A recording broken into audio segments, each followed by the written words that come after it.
Na capital do país, 7 horas.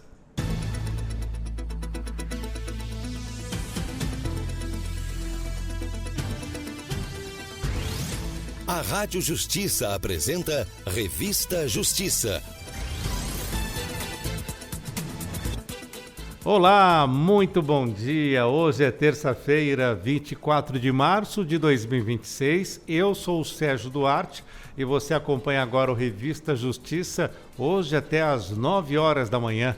E a primeira hora do Revista Justiça você também acompanha pela TV Justiça, então seja bem-vinda e seja bem-vindo. Com os trabalhos técnicos hoje do Marcelo Ferreira, vamos saber os destaques do programa de hoje. Revista Justiça.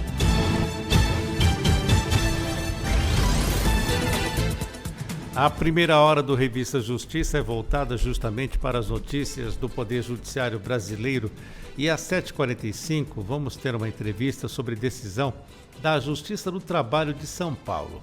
A juíza do trabalho substituta Aline Soares Arcanjo, da 36ª Vara do Trabalho de São Paulo, condenou uma empresa ao pagamento de R$15 mil por danos morais a uma trabalhadora vítima de racismo e assédio moral na obra da linha 6 do metrô da capital paulista. Sobre esse assunto, vamos conversar com a doutora Isadora Hanna Pereira, advogada especialista em direito de família e direito racial. Às 8 horas, você confere o quadro Ética e Justiça com a participação do Procurador de Justiça no Estado de São Paulo, doutor em Direito Penal e presidente do Instituto Não Aceito Corrupção, Roberto Liviano. E já às 8h15 tem o quadro de Você com Isso. Vamos falar sobre uma decisão do Supremo Tribunal Federal que fixou parâmetros para a intervenção do Judiciário em políticas públicas voltadas à realização de direitos fundamentais. Por maioria de votos, os ministros julgaram que decisões judiciais devem apontar finalidades e determinar que a administração pública apresente um plano para se chegar ao resultado. A posição foi firmada em um recurso extraordinário e sobre esse assunto vamos conversar com o mestre em Direito Administrativo, professor universitário e advogado Marcílio Braz. Às 8h30 você confere o nosso giro de informações do Poder Judiciário brasileiro e às 9 horas da manhã você confere a transmissão da SDI2, a Sessão de Dissídios Individuais do TST, com transmissão ao vivo aqui pela rádio e também pela TV Justiça. Lembro que o Revista Justiça também conta com a sua participação. Para você que nos ouve, para você que nos assiste pelo WhatsApp, você pode mandar a sua mensagem de texto de voz 61 99975 8140.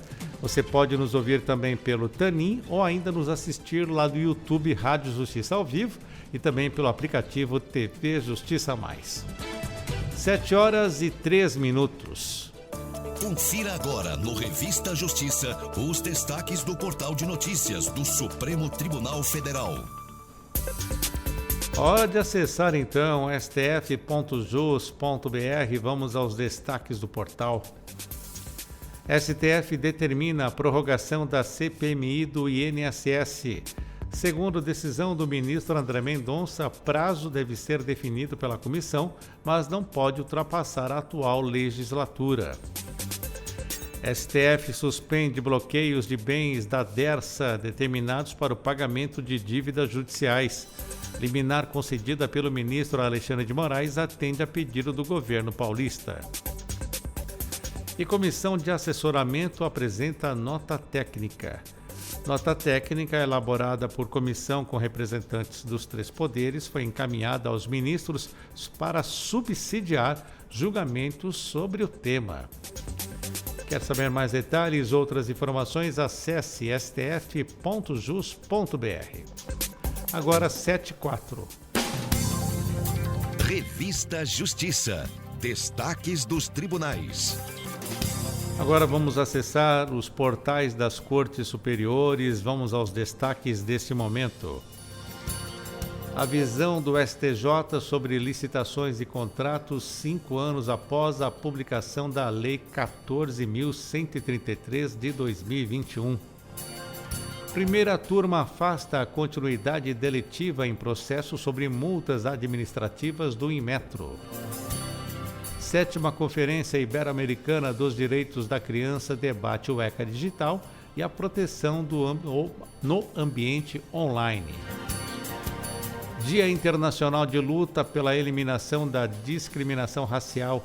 Entender Direito debate os 49 enunciados do CJF. Agora vamos até tst.jus.br, o portal do Tribunal Superior do Trabalho. TST suspende penhora de 30% sobre benefício de prestação continuada de mulher de 80 anos. Valor do PPC de um salário mínimo corresponde ao mínimo para a subsistência e não pode ser reduzido. Operador de usina consegue invalidar norma coletiva que previa descanso de menos de 8 horas entre jornadas. Motorista de ônibus que trabalhava até 12 horas por dia consegue receber hora extra após a sexta. E auxiliar acusado de bater ponto e ir embora reverte justa causa. Mais detalhes acesse tst.jus.br. E fechando, vamos até o TSE. TSE realiza 3 sessões plenárias nesta semana. Na terça, hoje, dia 24, o plenário deve retomar a análise de recursos que pedem a cassação e a inelegibilidade do governador do Rio, Cláudio Castro. Requisitos técnicos sobre conectividade nas eleições, mais um destaque. Eleições 2026, Justiça Eleitoral convoca voluntários para atuarem como mesários.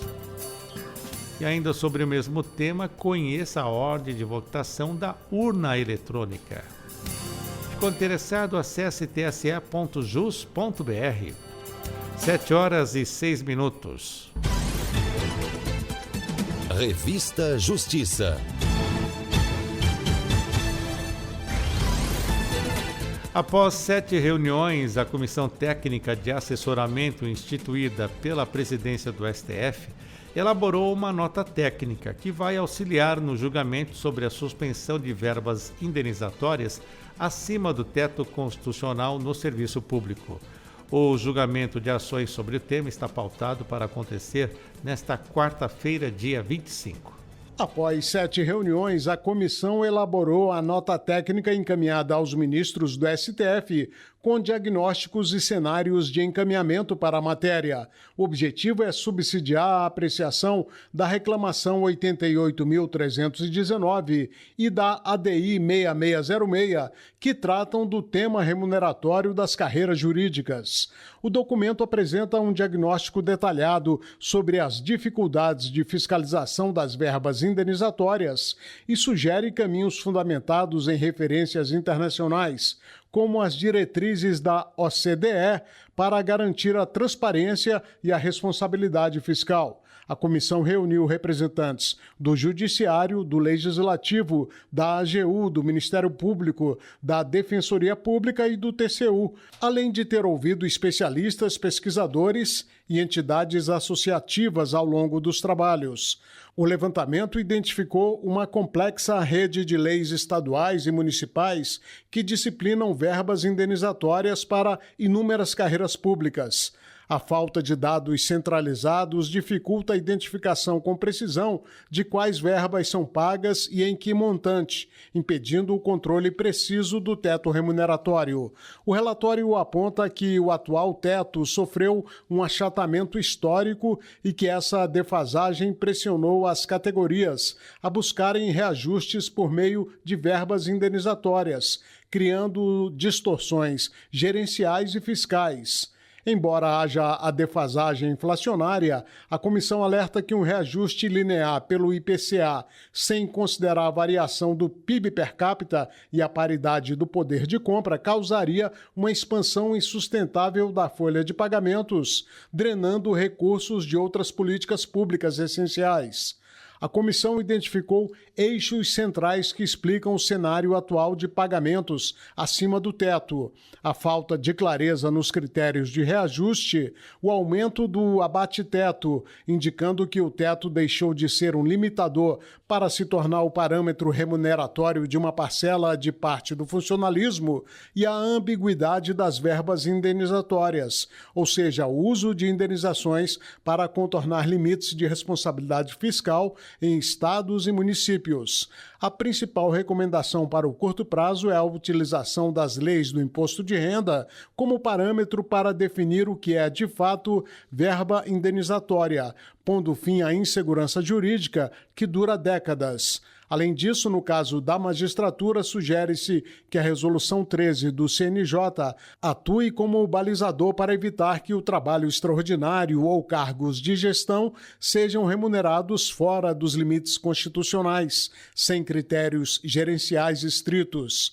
A comissão sugeriu ainda o estabelecimento de limites globais para o pagamento das verbas indenizatórias e remuneratórias. O relatório reforça que qualquer solução definitiva, seja uma escala única de vencimentos ou um novo projeto de lei abrangente, cabe à deliberação do Congresso Nacional e do Supremo Tribunal Federal.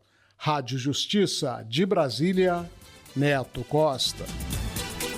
7h10. Depois do Neto Costa, vamos seguir em frente com mais informações, já que o presidente do Supremo Tribunal Federal e do Conselho Nacional de Justiça, o ministro Edson Fachin, ele abriu ontem um encontro nacional sobre os desafios do Poder Judiciário ante o crime organizado.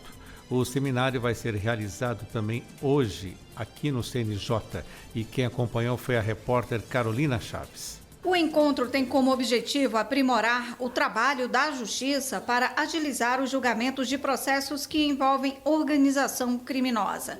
O presidente do STF e do CNJ, ministro Edson Fachin, explicou que durante esses 2 dias será elaborada uma minuta para criar uma rede nacional de magistrado com competência especializada em organizações criminosas. O Conselho Nacional de Justiça, como mencionei, numa nova etapa, coordenará a proposição de um pacto interinstitucional para formular ações apropriadas a cada cenário aqui analisado.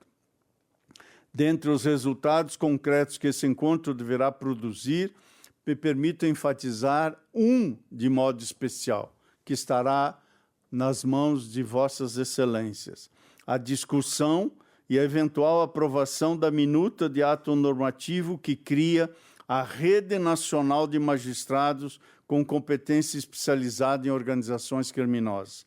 Segundo Fachin, entre os desafios para enfrentar a organização criminosa estão a identificação da autoria do crime, a sofisticação de estruturas hierárquicas, o uso de criptoativos e meios para lavagem de dinheiro.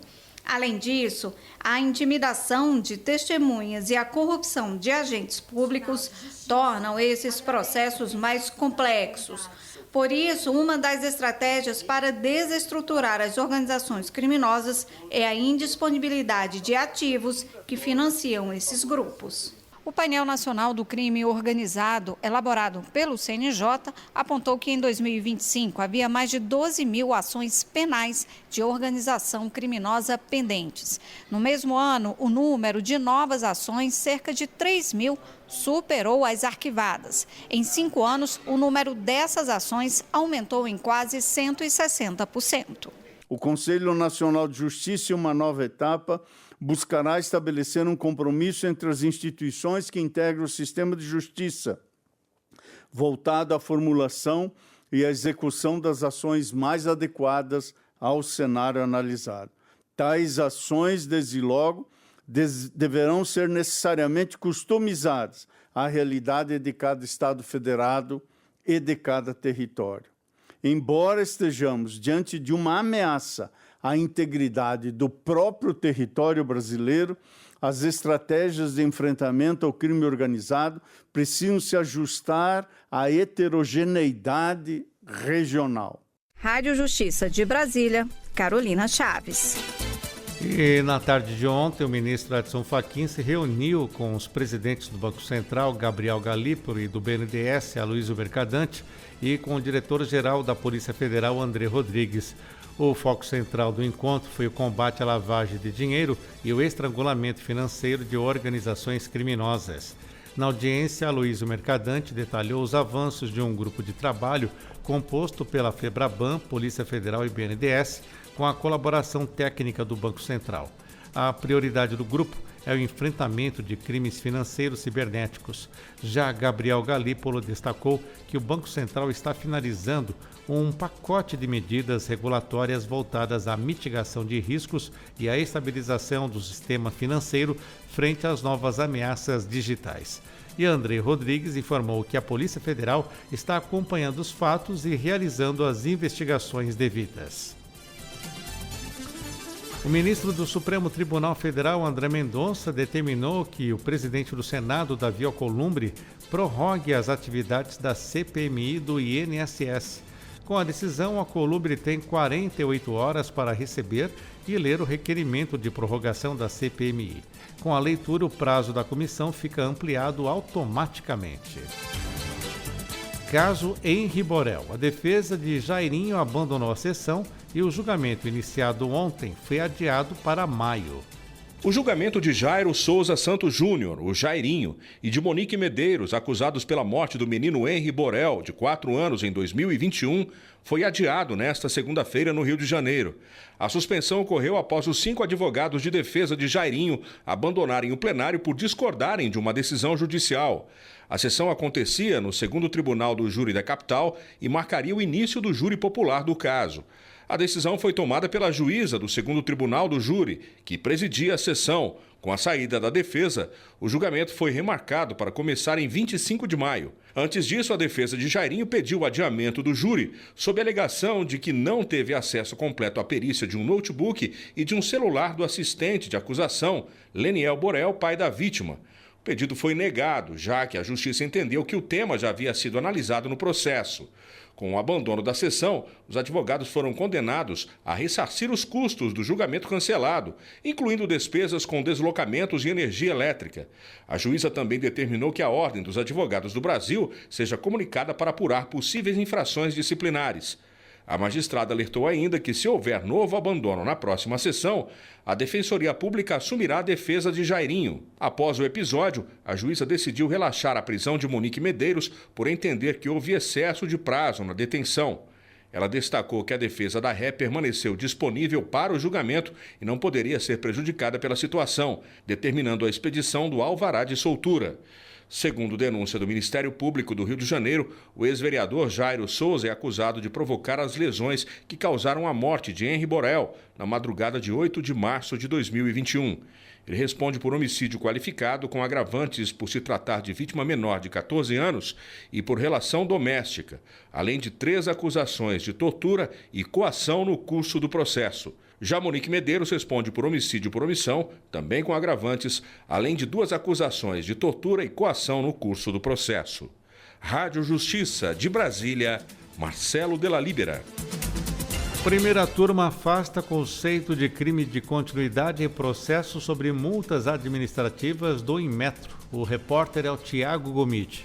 A primeira turma do Superior Tribunal de Justiça decidiu que o Instituto da Continuidade Delitiva, previsto no artigo 71 do Código Penal, não pode ser aplicado a infrações administrativas sem autorização legal expressa. O caso analisado envolve fiscalizações realizadas em 2014, quando agentes do Inmetro lavraram 18 autos de infração contra uma empresa do setor alimentício por irregularidades em produtos à venda. As autuações foram posteriormente consolidadas em 15 processos administrativos, todos com aplicação de multas. Nas instâncias inferiores, a Justiça reconheceu a continuidade delitiva, reduzindo as penalidades e determinando a aplicação de sanção única. O entendimento foi mantido pelo Tribunal Regional Federal da 2ª Região, que considerou excessivo o valor total das multas. No STJ, o colegiado da primeira turma deu provimento ao recurso do Inmetro para restabelecer as multas aplicadas originalmente, reforçando o princípio da legalidade estrita no direito administrativo sancionador e afastando a aplicação analógica de normas penais sem respaldo legal. O relator, ministro Gurgel de Faria, destacou que a utilização de institutos do direito penal em outras esferas sancionatórias exige previsão legal específica, conforme entendimento recente do Supremo Tribunal Federal. Do Superior Tribunal de Justiça, Tiago Gomide. O ministro Flávio Dino, do Supremo Tribunal Federal, fixou um prazo para que o governo federal melhore a fiscalização das emendas parlamentares. Dino identificou o que chamou de emergência institucional, com falhas graves no controle do dinheiro público, principalmente na saúde. O ministro também estabeleceu um prazo para que a AGU adote as providências para sanar irregularidades junto à Companhia de Desenvolvimento dos Vales do São Francisco e do Parnaíba, a Codevasf, e também o Departamento Nacional de Obras contra as Secas, DENOX e SUS. Acompanhe os detalhes na reportagem da Carolina Chaves. O foco principal é a saúde. O ministro determinou que em 30 dias o governo apresente um plano para recompor a força de trabalho do DENASUS, Departamento Nacional de Auditoria do SUS, que é o órgão responsável por auditar os gastos da saúde. Para o ministro Flávio Dino, não dá para liberar dezenas de bilhões de reais em emendas parlamentares para a saúde pública sem que haja uma fiscalização nos termos em que determina a Constituição Federal. Mas o cerco não se fecha apenas na saúde. Outros órgãos conhecidos por executarem grandes volumes de obras, como a Codevasf e o DENOX, também estão na mira do Supremo. Flávio Dino quer saber, com prazos que variam de 10 a 60 dias, sobre os mecanismos de controle técnico, operacional e financeiro da execução dos empreendimentos, com o objetivo de garantir a rastreabilidade e a correta aplicação dos recursos públicos. A lista de cobranças é extensa. 5 ministérios, entre eles Educação, Cidades e Turismo, tem até o dia 31 de março para publicar novas regras de transparência. O objetivo é acabar com as nuvens sobre quem indica o dinheiro e para onde ele vai. E até o dia 10 de junho, um novo relatório completo deve ser entregue ao STF, mostrando quem são os parlamentares responsáveis por cada indicação de recurso. Rádio Justiça de Brasília, Carolina Chaves. O Brasil deve doar 15 milhões de reais para fortalecer a Corte Interamericana de Direitos Humanos. A declaração de intenções quer fortalecer o funcionamento e aproximar a Corte dos brasileiros. Mais informações com Vitor Abreu. O Brasil quer doar 15 milhões de reais para a Corte Interamericana de Direitos Humanos, tribunal internacional que atua na proteção desses direitos nas Américas. Representando o Estado brasileiro, a Advocacia Geral da União e os Ministérios das Relações Exteriores e dos Direitos Humanos e Cidadania formalizaram a proposta em Brasília, que tem como objetivo fortalecer o funcionamento da Corte e facilitar o acesso às decisões aqui no país. O advogado-geral da União, Jorge Messias, destacou que o Brasil está mudando a forma de atuar na defesa dos direitos humanos, deixando para trás a postura reativa para se engajar de forma construtiva na cooperação e responsabilidade compartilhada com organismos internacionais. Hoje, buscamos trilhar outro caminho, o do engajamento construtivo, da corresponsabilidade e da cooperação leal. Ao fazê-lo, resgatamos o compromisso inegociável do nosso país com os direitos humanos, com o Estado de Direito e com o multilateralismo.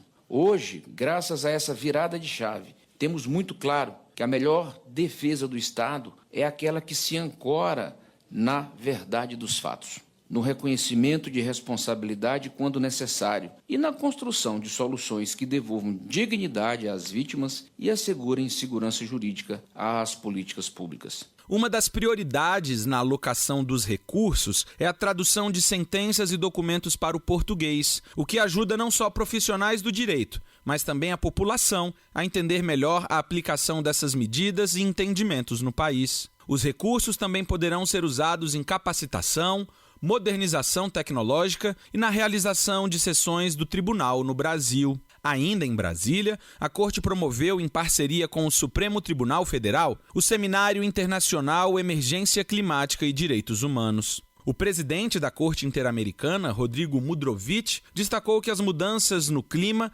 também são uma questão de direitos humanos, já que afetam principalmente os mais vulneráveis. Vivemos uma emergência climática sem precedentes na história da humanidade. O painel intergovernamental sobre mudanças climáticas, do IPCC, confirmou que a temperatura média global aumentou 1,2 graus Celsius desde a era pré-industrial e que estamos no caminho de ultrapassar 1,5 grau na próxima década. As consequências já são visíveis, tangíveis e letais. Secas que devastam colheitas e deslocam comunidades inteiras, chuvas e inundações em escala cada vez maior, desalojando milhares de pessoas, a elevação do nível do mar, colocando sob risco de desaparecimento cidades e vilas costeiras do Caribe, incêndios florestais de magnitude inédita na Amazônia, no Pantanal, na Patagônia e na Califórnia, a acidificação dos oceanos que destrói ecossistemas marinhos dos quais dependem milhões de pessoas. Nesse sentido, a AGU já tem adotado medidas significativas, como a criação da Procuradoria Nacional de Defesa do Clima e do Meio Ambiente e o programa AGU Recupera, de proteção dos biomas e do patrimônio cultural do Brasil, com base no princípio da reparação integral. Da AGU, Vitor Abreu. 7h25, o ministro Flávio Dino, do Supremo Tribunal Federal, pediu explicação para a Câmara dos Deputados e para parlamentares do PL, o Partido Liberal, sobre supostas irregularidades na destinação de emendas parlamentares. O ministro deu 5 dias para o advogado-geral da Câmara e os deputados federais, Mário Frias, Bia Kicis e também Marcos Polon, se manifestem sobre o assunto. A iniciativa do ministro Dino é para assegurar o cumprimento do acórdão do STF de setembro de 2022, que fixou regras quanto à transparência e à rastreabilidade de recursos públicos de emendas parlamentares. O Conselho Nacional de Justiça visita o Tribunal de Justiça de Minas Gerais na inspeção anual de rotina, que acontece em todos os tribunais do país. Os detalhes agora com o repórter Leonardo Patrus. O Tribunal de Justiça de Minas Gerais recebe 17 magistrados e 39 servidores do CNJ que vão analisar as rotinas de trabalho e os procedimentos adotados pela Corte Mineira em primeira e segunda instâncias. Até a próxima sexta-feira, os representantes do CNJ também farão atendimentos ao público interno e ao cidadão, que poderá trazer dúvidas sobre o andamento dos processos que tramitam na Corte Mineira. Na abertura da inspeção na sede do TJMG em Belo Horizonte, o Corregedor Nacional de Justiça do CNJ, ministro Mauro Campbell, falou sobre o que a instituição busca nos atos de inspeção. A inspeção tem essa conotação, ou seja, ela visa colher os dados aqui e também levantar as boas práticas administrativas do Tribunal dos Mineiros para que sejam replicadas para os outros tribunais do Brasil inteiro.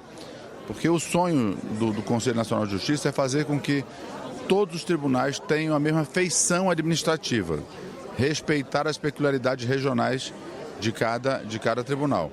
Mas necessariamente em matéria de gestão pública, é que o contribuinte, a sociedade, que é para quem nós trabalhamos, o jurisdicionado, ele tenha consciência do que seja cada ato administrativo, cada centavo investido no Judiciário Nacional, cada centavo investido na remuneração da magistratura, isso tudo tem que estar normatizado. O presidente do TJMG, desembargador Luiz Carlos Correia Júnior, destacou a importância da visita do CNJ na melhoria da prestação jurisdicional. Toda inspeção ela vem em benefício da melhoria da qualidade do serviço. Então, receber o Conselho Nacional de Justiça nessa semana, verificar o que devemos fazer para melhorar e, ao mesmo tempo, mostrar as nossas boas práticas é uma oportunidade ímpar para isso, para melhorar o serviço que prestamos à população.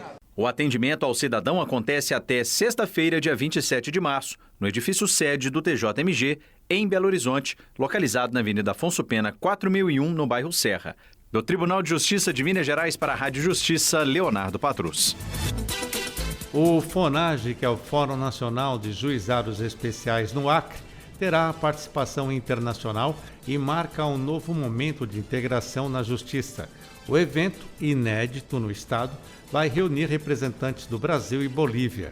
O Tribunal de Justiça do Acre fará o convite também à Justiça do Peru para a troca de experiências e o fortalecimento do acesso à justiça. Repórter Andréia Zílio. O Fórum Nacional de Juizados Especiais, o FONAGE, será sediado pela primeira vez no Acre. Com o tema Justiça e Pertencimento Sem Fronteiras, o evento será realizado de 27 a 29 de maio, em Rio Branco, no Centro de Convenções da Universidade Federal do Acre, o FAC, reunindo representantes do Brasil e da Bolívia.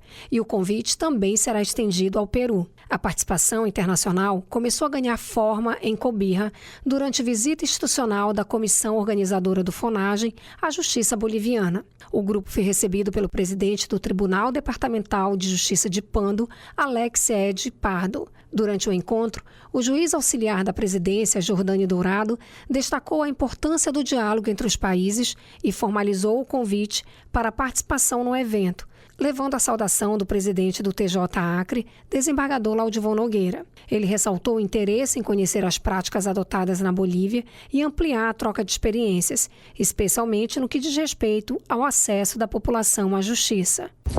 Nós faremos pela primeira vez no estado do Acre, no Brasil, o 57º Fórum Nacional dos Juizados Especiais. É um grande evento jurídico que reúne magistrados do Brasil inteiro para tratar, sobretudo, do acesso à justiça, tratar da efetividade dos direitos fundamentais e direitos humanos no âmbito do sistema dos juizados especiais. E aqui no departamento de Pando tivemos a alegria, a honra de ter a confirmação do presidente de que o Poder Judiciário aqui da Bolívia, aqui de Pando, participará do evento, fará conosco um painel, uma palestra para os magistrados do Brasil inteiro, compartilhando suas boas práticas, suas experiências, sua evolução em oralidade, em simplificação de procedimentos. Nós temos a certeza de que aprenderemos muito com os nossos irmãos roeces do Poder Judiciário da Bolívia e certamente os magistrados brasileiros ficarão encantados com essa experiência inovadora. É a primeira vez que um FONAGE é transnacional e para nós é uma alegria fazer esse ineditismo junto com o Poder Judiciário da Bolívia e do Peru. Com a confirmação internacional, o FONAGE 2026 se consolida como um espaço de integração, troca de boas práticas e fortalecimento da justiça, ampliando o diálogo entre os países vizinhos, dando visibilidade a diferentes realidades e aproximando ainda mais os povos da região. Do Tribunal de Justiça do Acre, para a Rádio Justiça, Andréa Zílio. 7h31. Previsão do tempo no Brasil. Vamos saber como fica o tempo, informações ao vivo, direto do IMET. Wendel Fialho, bom dia. Oi, Sérgio, bom dia a você, bom dia a todos os ouvintes. Wendel, como vai ficar o tempo aqui no Distrito Federal? Tem chuva hoje, Wendel? Sérgio, realmente sim, para hoje, respondendo objetivamente sua pergunta, tem sim, a gente tem previsão de chuva para hoje, né, para todo o Distrito Federal. É bem verdade que é uma chuva, dessa vez, uma chuva melhor distribuída, né, uma chuva mais espalhada. Tem regiões do DF que a gente tem uma previsão de uma chuva ali, né, um pouco mais fraca, né, uma chuva não tão intensa, mas tem outras regiões, principalmente ali na parte mais oeste, ali, digamos, do nosso quadradinho ali, na região ali de Ceilândia, Recanto das Emas, que realmente a gente tem uma previsão para aquela região, uma chuva mais intensa ali, em forma de pancada, né? Então, tem sim, né, realmente para hoje, para todo o Distrito Federal, a gente tem sim previsão de chuva. Então, Sérgio, esse é o principal panorama, né, que se desenha para o dia de hoje em relação à chuva, já em relação às temperaturas. Teremos uma mínima ali na casa, né, tipo uma mínima já registrada, inclusive para hoje, na casa dos 17 graus, e uma máxima que pode alcançar, Sérgio, a casa dos 30 graus. E o restante do Centro-Oeste, como é que fica, Wendel? Já em relação à região do Centro-Oeste, também a gente tem alguns destaques, começando ali pelo Mato Grosso, né? A chuva se concentra, né? A chuva mais intensa se concentra ali mais na parte norte do estado, na região ali do município de Alta Floresta e de Colniza. Na parte sul do estado também a gente tem uma previsão, né, de chuva, né, principalmente ali já quase na divisa com o Mato Grosso do Sul. Esses seriam os destaques para o Mato Grosso. Em relação ao Mato Grosso do Sul, o destaque fica mais ali na região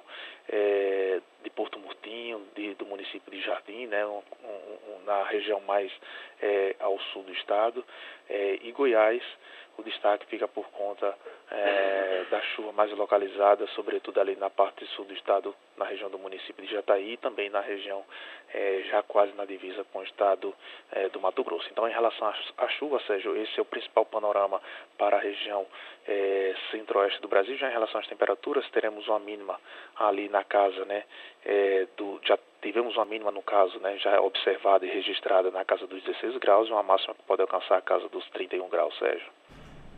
Vamos agora para o norte. Bom, o norte também a gente tem alguns destaques de chuva, né? Rondônia, o destaque fica por conta da parte sul do estado, mas também ali na região do município de Ji-Paraná.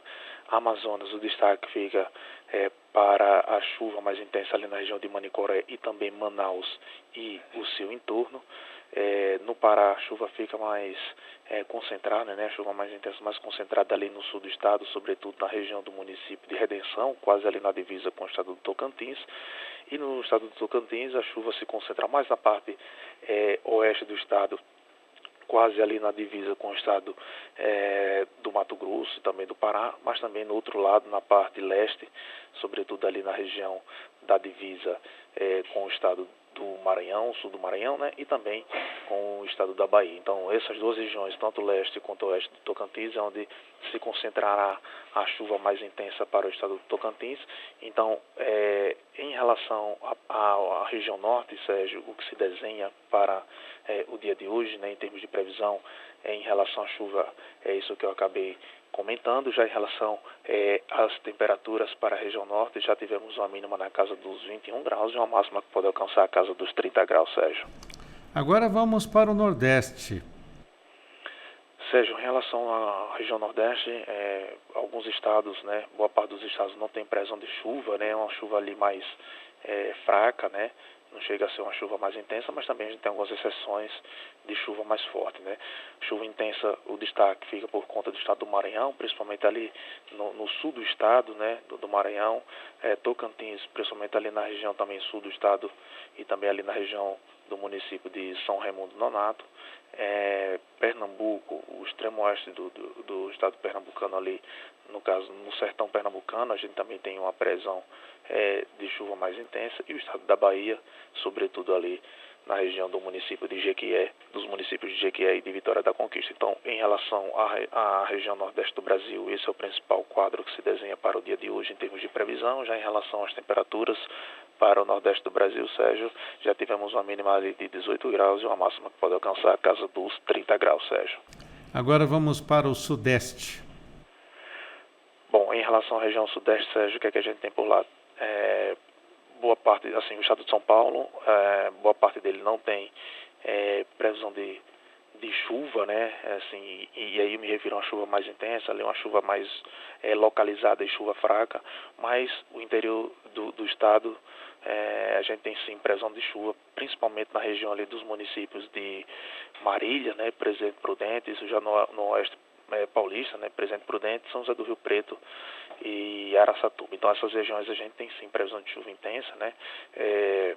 Rio de Janeiro, o destaque fica por conta ali do norte fluminense, ali na região de Campo dos Goitacazes, quase na divisa com o Espírito Santo. O Espírito Santo, a chuva se concentrará mais no sul capixaba, ali no município de Cachoeiro do Itapemirim, e Minas Gerais, finalizando, a chuva mais intensa se concentra no norte do estado, principalmente ali nos municípios de Montes Claros, também na região do Vale do Jequitinhonha, sobretudo ali na região de Teófilo Otoni.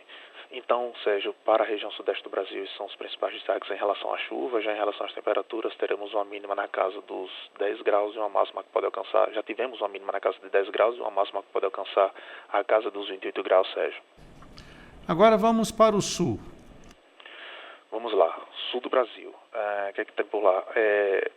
Todos os estados têm previsão de chuva, né, um pouco mais intensa ali, né, começando ali pelo Rio Grande do Sul. A chuva mais forte se concentrará principalmente na região norte do estado, ali na região de Passo Fundo e de Erechim. Santa Catarina, o destaque fica por conta da parte oeste do estado, sobretudo ali na região do município de Chapecó. E no caso do Paraná, o sul do Paraná, ali na região de Francisco Beltrão, mas também a parte central na região do município de Guarapuava, e o norte do estado, sobretudo ali na região dos municípios de Maringá e também de Londrina. Então, para a região sul do Brasil, esses são os principais destaques em relação à chuva para hoje. Já em relação às temperaturas, já tivemos uma mínima registrada na casa dos 12 graus, uma máxima que pode alcançar, Sérgio, a casa dos 29 graus. Muito obrigado pelas informações, Wendel Fialho. Um ótimo dia para você e para todos do Instituto Nacional de Meteorologia. Sérgio, muito obrigado pelo espaço e por ajudar a levar informações da previsão do tempo à população. Conto sempre com o IMED, Sérgio. Muito obrigado, 7h39. Revista Justiça. Judiciário do Pará lança a Carta de Santarém durante evento sobre a justiça climática. Repórter Edir Gaia.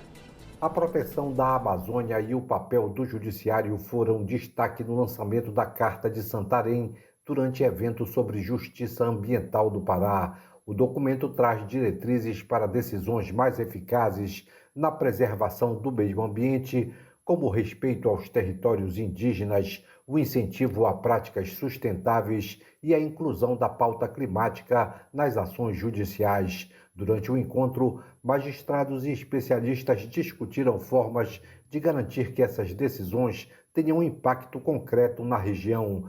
Também foi destacada a importância de soluções consensuais em conflitos ambientais, buscando acordos e evitando disputas prolongadas. O evento reuniu representantes de tribunais de várias partes do país e terminou com o compromisso de fortalecer uma atuação mais efetiva da Justiça diante dos desafios da Amazônia. Do Tribunal de Justiça do Pará para a Rádio Justiça, Edir Gaia. A Justiça do Trabalho de Minas Gerais manteve condenação de uma empresa ao pagamento de indenização e pensão ao motoboy que sofreu acidente durante o trabalho.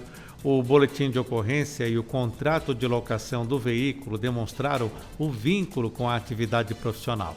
O trabalhador sofreu lesões com limitação funcional permanente. A Justiça do Trabalho de Minas Gerais manteve a condenação de uma empresa ao pagamento de indenização e pensão ao motoboy que sofreu acidente durante o trabalho ao realizar entregas entre clientes com motocicleta fornecida pela empregadora. A decisão considerou que a atividade expõe o trabalhador a risco elevado, justificando a responsabilização da empresa. O acidente aconteceu no dia 3 de março e foi comprovado por documentos como a comunicação de acidente de trabalho, boletim de ocorrência e contrato de locação do veículo, que demonstraram um vínculo com a atividade profissional. O trabalhador sofreu lesão no punho esquerdo, com limitação funcional permanente de 10%, além de afastamento temporário entre março e maio de 2023. A empresa recorreu alegando ausência de responsabilidade e culpa do empregado, mas a 10ª turma do Tribunal Regional do Trabalho da 3ª Região manteve a condenação. O entendimento foi de que não houve prova de culpa exclusiva da vítima e que a função exercida envolve riscos superiores aos habituais, conforme previsto na legislação. Com a decisão, foi mantida a indenização por danos morais de R$10 mil e a pensão mensal equivalente a 10% do salário até os 75 anos de idade. O valor por dano estético foi reduzido de R$10 mil para R$5 mil, por não haver deformidade significativa, sendo considerado proporcional à extensão da lesão. Rádio Justiça, de Brasília, Marcelo de la Libera. O Tribunal de Justiça de Roraima realizou o 3º mutirão Pop Rua Ajude. A ação reuniu diversos serviços e mobilizou parceiros para atender pessoas em situação de vulnerabilidade. A 3ª edição do mutirão Pop Rua Ajude ocorreu no dia 20 de março. No pátio da Igreja Nossa Senhora da Consolata, em Boa Vista. O evento levou serviços essenciais a pessoas em situação de rua e ampliou o acesso a direitos básicos. Promovido pelo Comitê Estadual Interinstitucional Pop Rua Ajude e organizado pelo Tribunal de Justiça de Roraima, o mutirão reuniu outras instituições do sistema de justiça, órgãos públicos e entidades parceiras. Foram disponibilizados serviços como emissão de documentos, orientação jurídica, atendimento previdenciário, serviços de saúde, testes rápidos, vacinação e ações de bem-estar, além de atividades culturais e espaço recreativo para crianças. Ao todo, mais de 1.000 atendimentos foram realizados durante a ação. O coordenador do comitê, desembargador Cristóvão Sutter, destacou o crescimento das parcerias que contribuem para o sucesso do mutirão. Uma alegria a realização do terceiro mutirão Pop Rua Ajude, uma alegria maior em saber que o número de parceiros tem aumentado consideravelmente a cada edição. Hoje nós temos 30 parceiros e levamos às pessoas em situação de hipervulnerabilidade não só ações de justiça, mas ações sociais, ações de saúde, que tem por objetivo garantir a plena cidadania. Entre os atendidos no mutirão, o seu Geraldo Vasconcelos aproveitou a ação para emitir a segunda via da certidão de nascimento. Ele explica a escolha pelo serviço. Bom, primeiro que a burocracia, né? A gente, quando vai buscar os atendimentos, demora muito para poder fazer um documento. E na justiça itinerante, dessas ações, é bem mais rápido, né? Embora tenha muitas filas, mas é bem mais rápido do que nos outros lugares. A iniciativa segue diretrizes do Conselho Nacional de Justiça, voltadas à população em situação de vulnerabilidade, e integra uma política nacional de acesso a direitos. Em Roraima, o Pop Rua Ajude vem se consolidando como uma das principais ações de inclusão social do sistema de justiça no estado de Roraima. Do Tribunal de Justiça de Roraima para a Rádio Justiça, Myron Compagno. 7h44. Revista Justiça. Entrevista.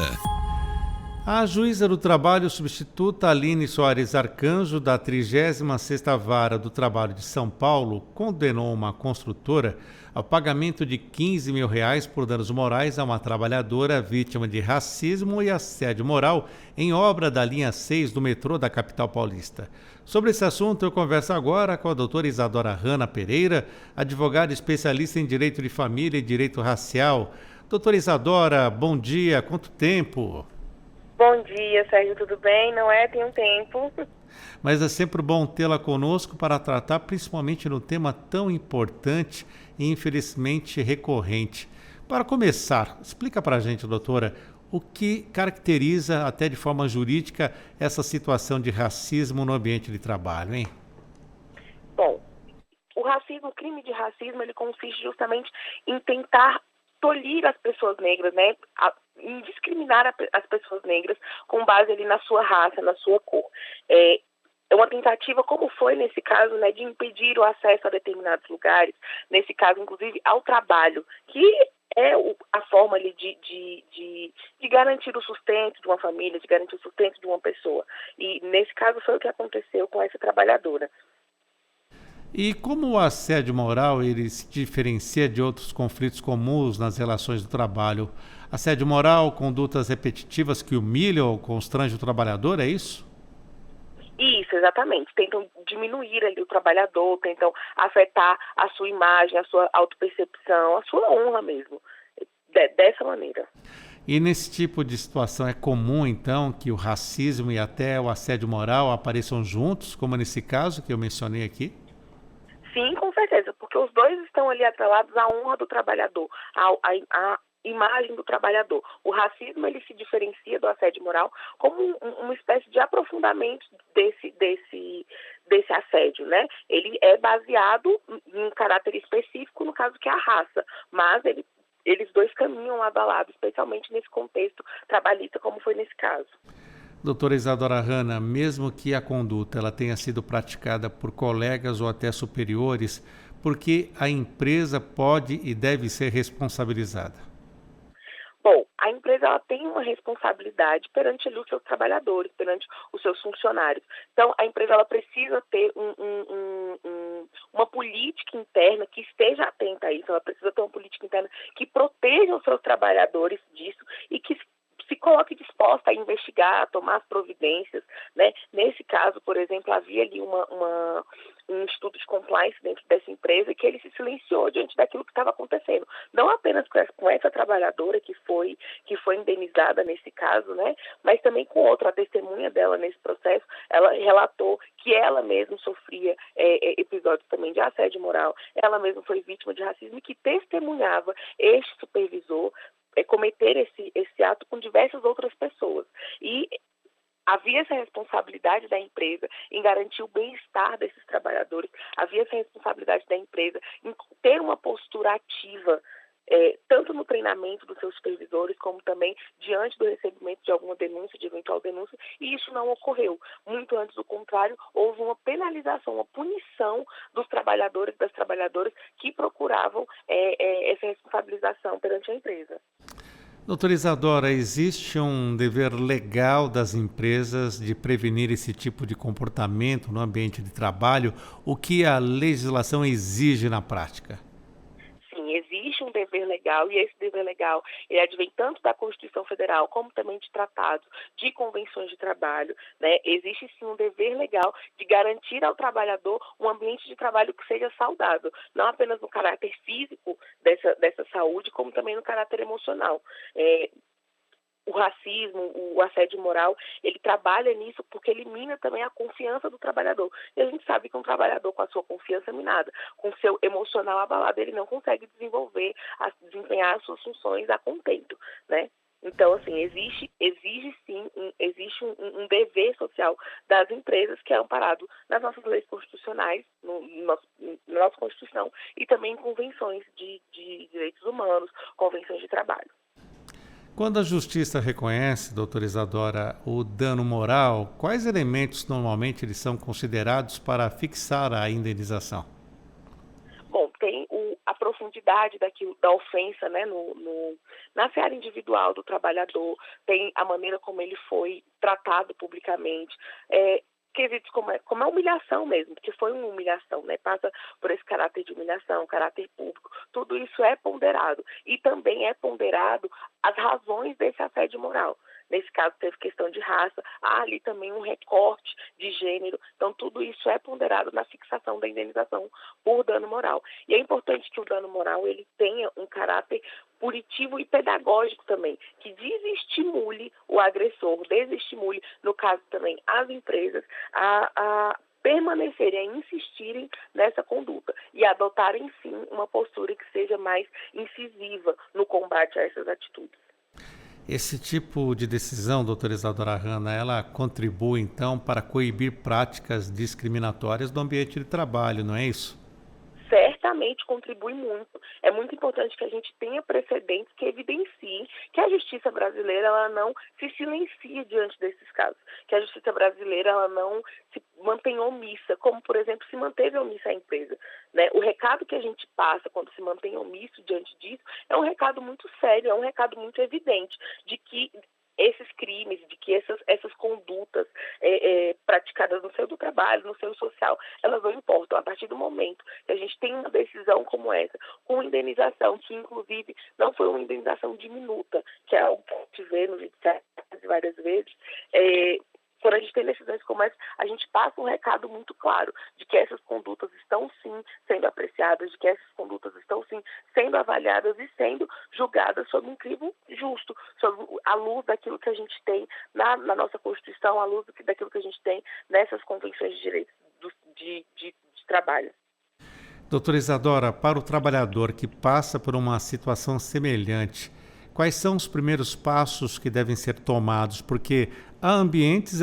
Por exemplo, uma construção de um metrô, uma obra externa, uma área muito grande. É mais difícil conseguir reunir provas para essa situação? Qual é o passo a passo que o trabalhador deve seguir? Bom, naturalmente é difícil. O assédio moral, esses crimes contra a honra, crimes que envolvem questão de raça, de gênero, eles são difíceis várias vezes de você constituir essa prova, né? É importante que se tenha testemunha, é importante que se tenha, se o caso, gravações, aquilo que for possível para corroborar a sua fala. A gente sabe que esses crimes, esses delitos, esses episódios, eles tendem a ser minorados, porque socialmente, nossa sociedade racista, machista, naturalmente tende a minimizar esse tipo de conduta. Então, assim, é muito importante que se junte todas as provas e que se procure meios de levar isso a conhecimento, tanto do superior, nesse caso, como foi levado por essa trabalhadora, que levou o caso ao compliance da empresa, mas também às autoridades policiais. É muito importante que se corrobore os fatos por todas as frentes possíveis, porque isso confere credibilidade à palavra da vítima, porque a gente sabe que nesses casos ela é muito diminuída, ocorre muito uma revitimização. Então é muito importante que todas as frentes possíveis elas sejam levadas a cabo, né? Então, assim, houve o relato ao compliance da empresa, houve também a busca pela responsabilização judicial perante a autoridade policial, e isso foi muito importante, e isso foi considerado na decisão. Além da indenização por danos morais, temos outras medidas judiciais ou até administrativas que podem ser buscadas pela vítima, doutora? Sim, com certeza. Nesse caso, houve ali, indubitavelmente, um crime de racismo. Então, é possível haver uma responsabilização disso, da empresa, né, das empresas, no caso. Tem a responsabilização, o caráter penal também, desse agente, do supervisor da empresa. Então, há um desdobramento também no campo criminal, não apenas no campo civil. Essa situação que estamos tratando aqui, e esse tipo de decisão, e como já até foi citado, essa decisão contribui até para coibir essas práticas discriminatórias no ambiente de trabalho. Mas com a sua experiência dentro já desta questão racial, como a senhora vem acompanhando, as decisões estão surtindo, melhor dizendo, um pouco efeito ou não dessa forma até didática para que as empresas se atentem contra o combate? Sérgio, sendo muito honesta com você, uma análise que eu faço disso é que pequenos passos ainda são passos.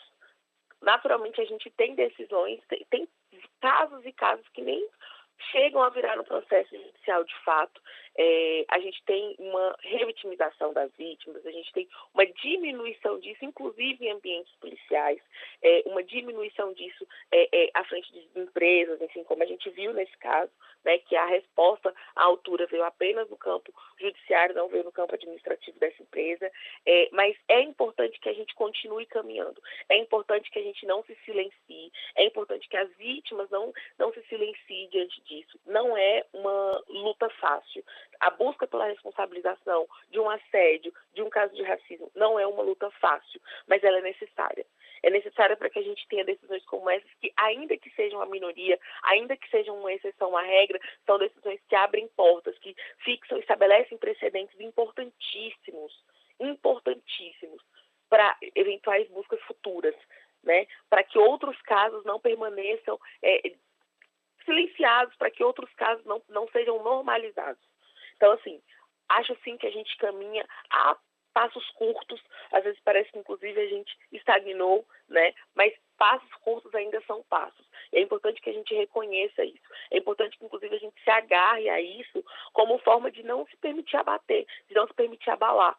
Porque é muito difícil você passar por isso, é muito difícil você ver no campo da advocacia seus clientes passando por isso, você passando por isso, você reconhecer essa dor, mas saber que uma dor talvez maior ainda advenha justamente da busca pela responsabilização, porque uma vitimização que pode ser maior, é um custo emocional muitas vezes maior, é uma tentativa de diminuir o sofrimento que isso causa, mas decisões como essa, muito sinceramente, conseguem dar um ânimo, dar um gás na busca por esse combate. E para finalizarmos, doutora Isadora, vamos voltar à questão das provas. Nesse caso aqui, foi feito um aviso, um comunicado ao setor de compliance dessa empresa, mas quais provas esta pessoa que passa por essa situação constrangedora pode ter? O celular é um aliado? Como fazer um bom uso dele para ter uma prova válida na justiça? Bom, certamente o celular é um aliado, ele pode ser usado para gravar tanto conversas, mas também indicações, né? A gente sabe que no ambiente de trabalho esse tipo de conduta ele não tende a ser isolada, né? Nesse caso, por exemplo, havia um tratamento discriminatório não apenas com essa pessoa que no caso logrou êxito na busca por essa indenização, mas também com outras. Isso corrobora conversa com outros integrantes da equipe que eventualmente mencionem os casos do assédio sofrido, que mencionem os comentários, o tratamento que é dispensado, filmagem, gravação, tudo isso pode contribuir para constituir prova do que está sendo alegado.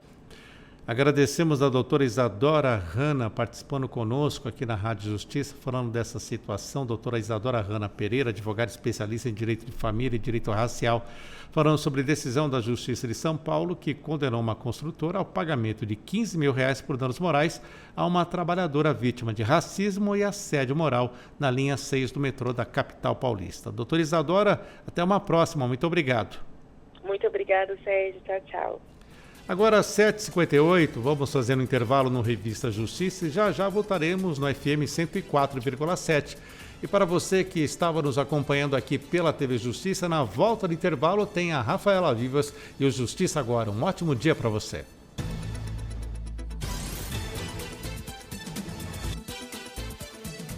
Estamos apresentando Revista Justiça.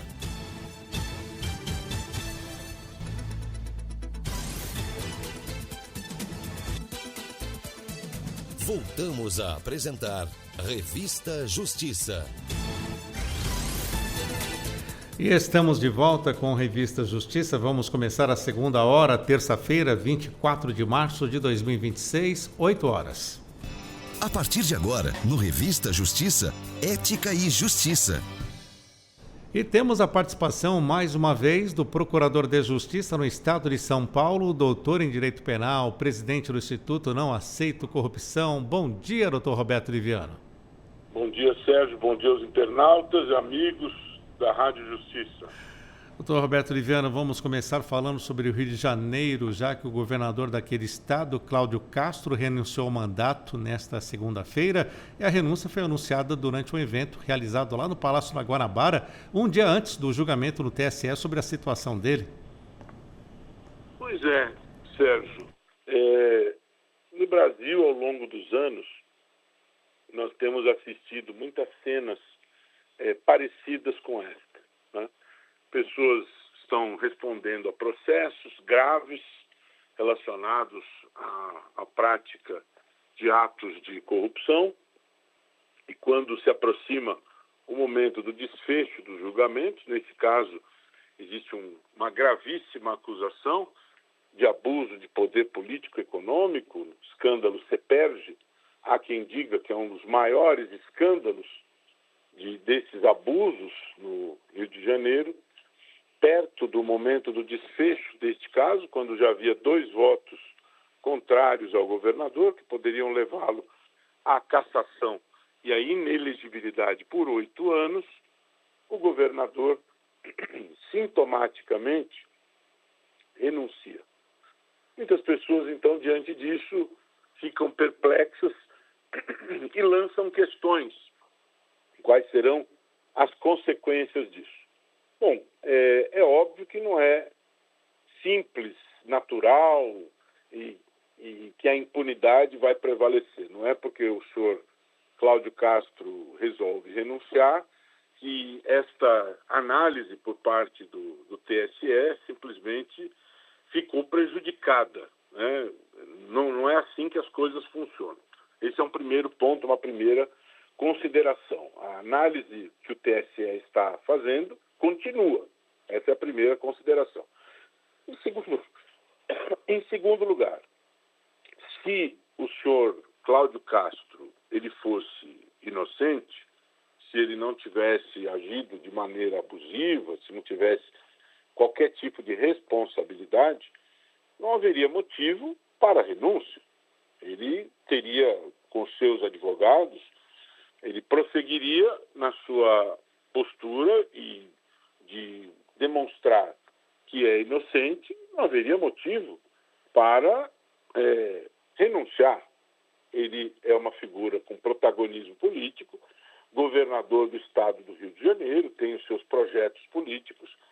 Ele, sem sombra de dúvida, uma tomada de posição desta natureza gera consequências políticas e, para bom entendedor, se para bom entendedor meia palavra basta, para bom entendedor, uma tomada de posição desta natureza produz consequências. Ninguém renuncia ao mandato de governador sem qualquer motivo. Até porque, quando se toma posse ao mandato de governador de um estado como o Rio de Janeiro, existe um compromisso com os eleitores de desempenhar este mandato dentro de um sistema democrático republicano, representando os interesses dos eleitores ao longo deste mandato. Isso não é uma brincadeira, isso não é uma aventura, existe um compromisso durante os 4 anos do mandato, estes interesses serem representados de maneira fiel, respeitados os princípios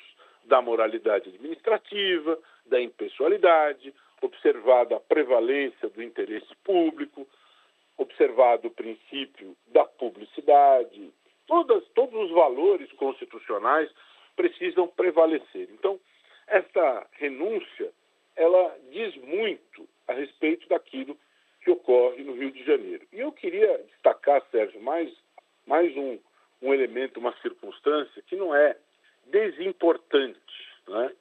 Não é algo isolado, né? Nós estamos vendo uma sequência estamos observando ao longo do tempo, na linha cronológica política do governo do Rio de Janeiro, isto se repetir, né? Cláudio Castro é o 7º sequencial, né? Isto tem início com o governador Moreira Franco, Antony Garotinho, Rosinha Garotinho, Pezão, Sérgio Cabral, Wilson Witzel e agora Cláudio Castro. São 7 governadores que são retirados do poder pela prática de atos deste campo, do abuso do poder, da corrupção. Então, é importante ter esta referência política, circunstancial. Não se trata de algo episódico, né? São 7 governadores.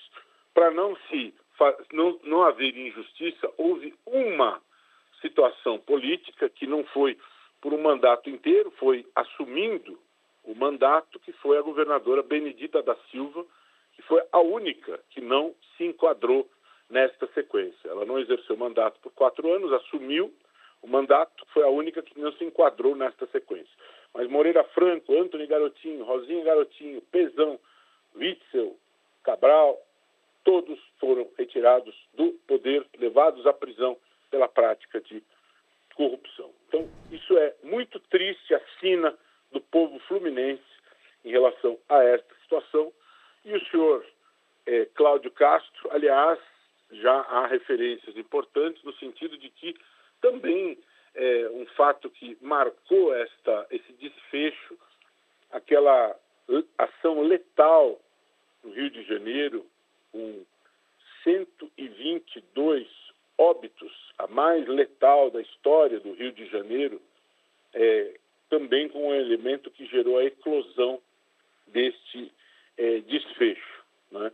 Então, é muito triste, muito grave, muito sério, e nós vamos ter um ano complexo do ponto de vista político, eleitoral, e o Rio de Janeiro está aí protagonizando todo esse xadrez político de uma maneira muito complicada, né? Então, o senhor Cláudio Castro renuncia, tentando evitar um mal maior, mas eu tenho sinceras dúvidas se ele conseguirá evitar, porque a lei da ficha limpa prevê punições e o TSE vai cumprir aí a sua missão e o julgamento prossegue, Sérgio. Está certo, doutor Roberto Liviano. Vamos falar de um outro julgamento agora do Supremo Tribunal Federal, que condenou por corrupção deputados do PL acusados de desvios de emendas, doutor Roberto. É um julgamento importantíssimo do Supremo Tribunal Federal, porque, sob a relatoria do ministro Flávio Dino, nós estamos trabalhando este tema das emendas parlamentares, esse tema do orçamento público, que vem se tornando um dos pontos cruciais do nosso cenário político-jurídico.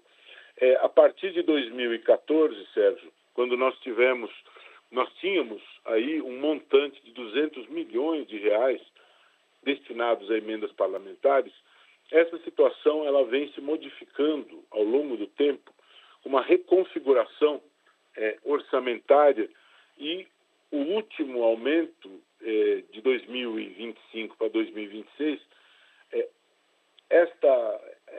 esse montante, ele ultrapassa, acumulando-se ao longo dos anos, mais de 31.000% de aumento no total das emendas parlamentares em 12 anos.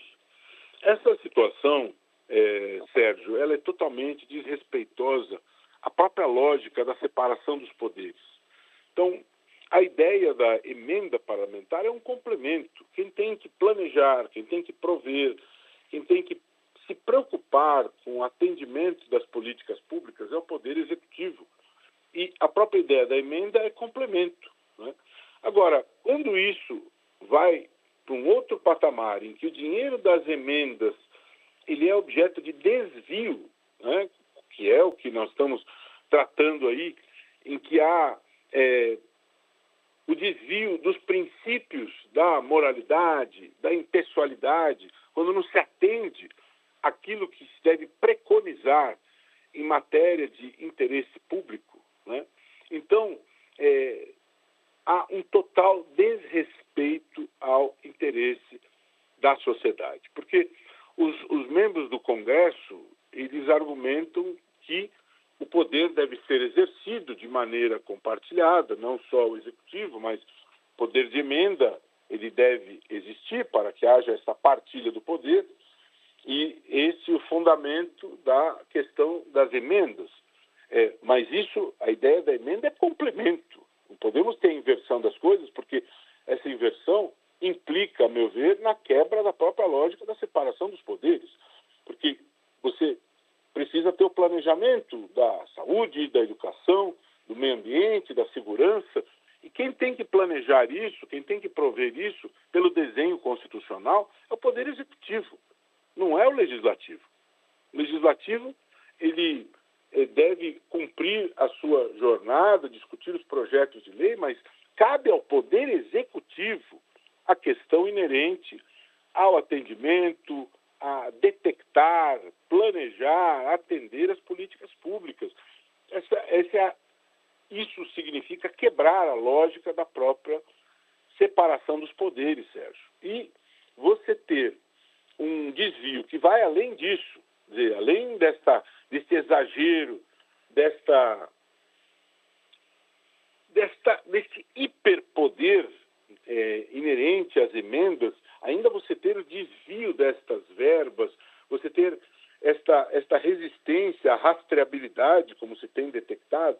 Então, a meu ver, essa decisão do Supremo Tribunal Federal é absolutamente histórica, no sentido, Sérgio, de estabelecer limites, no sentido de reafirmar o sistema de freios e contrapesos, no sentido de reafirmar que o orçamento é público. É inadmissível imaginarmos a ideia de um orçamento secreto, insondável, né? Então, o ministro Flávio Dino tem tido um compromisso, tem tido coragem e tenacidade no sentido de fazer valer um princípio fundamental da Constituição, que é o princípio da publicidade.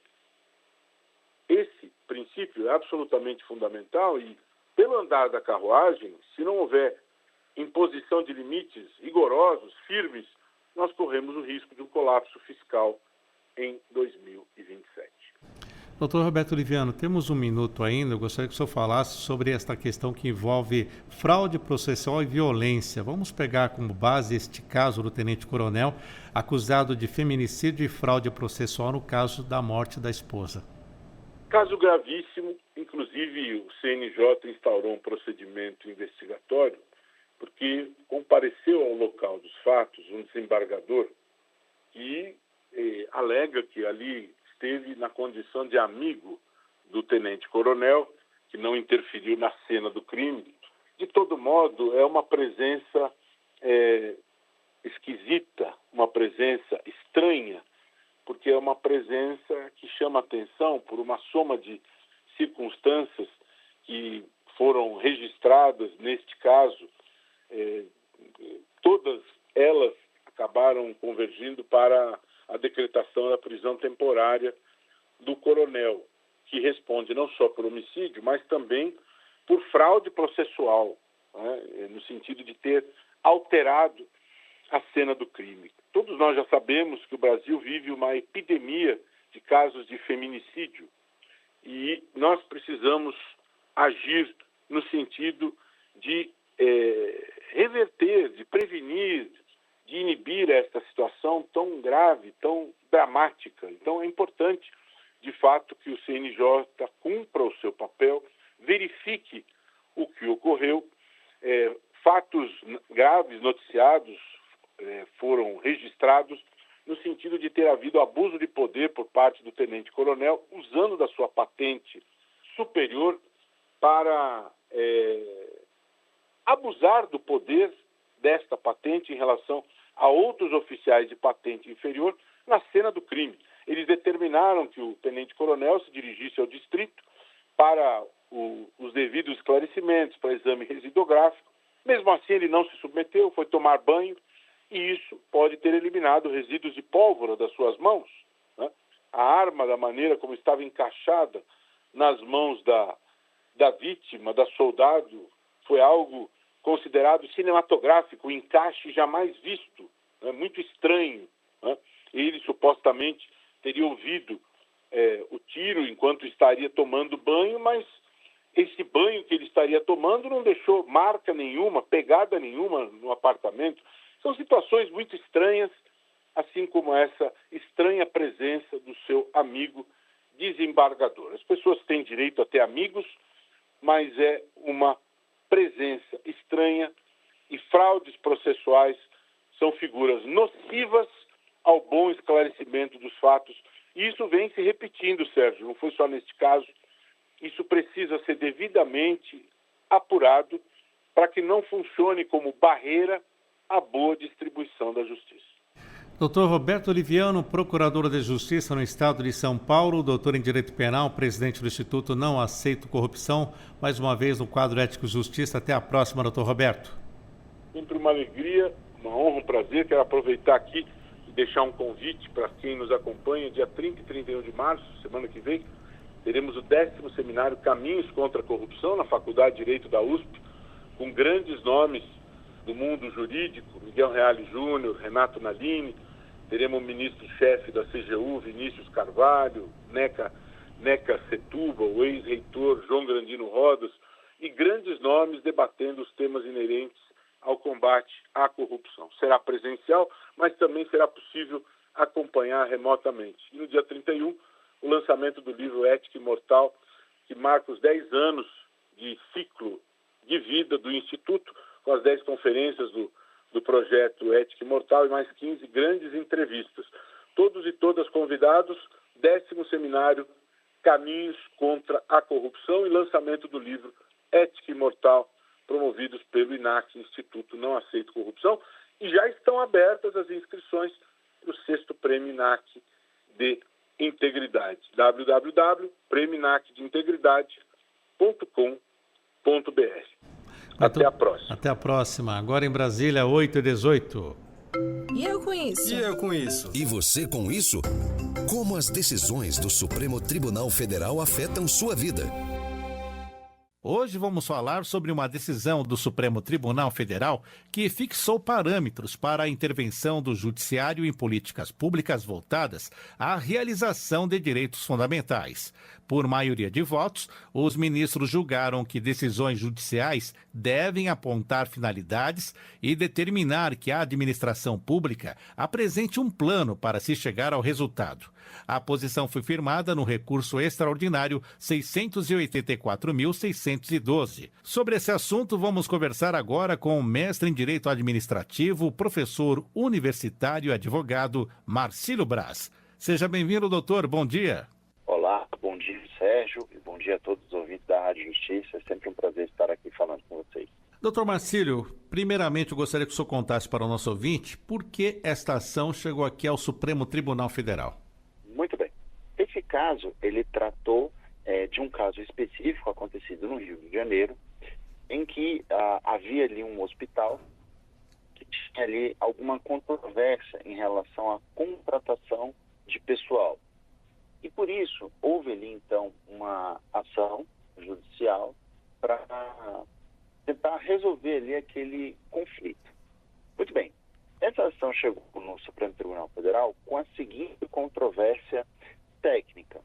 É possível o Poder Judiciário entrar dentro do que a gente chama de mérito do ato administrativo, ou seja, das razões de ter do ato administrativo, para obrigar o poder público, que ali é representado pelo poder executivo, a fazer alguma coisa que seja um direito fundamental?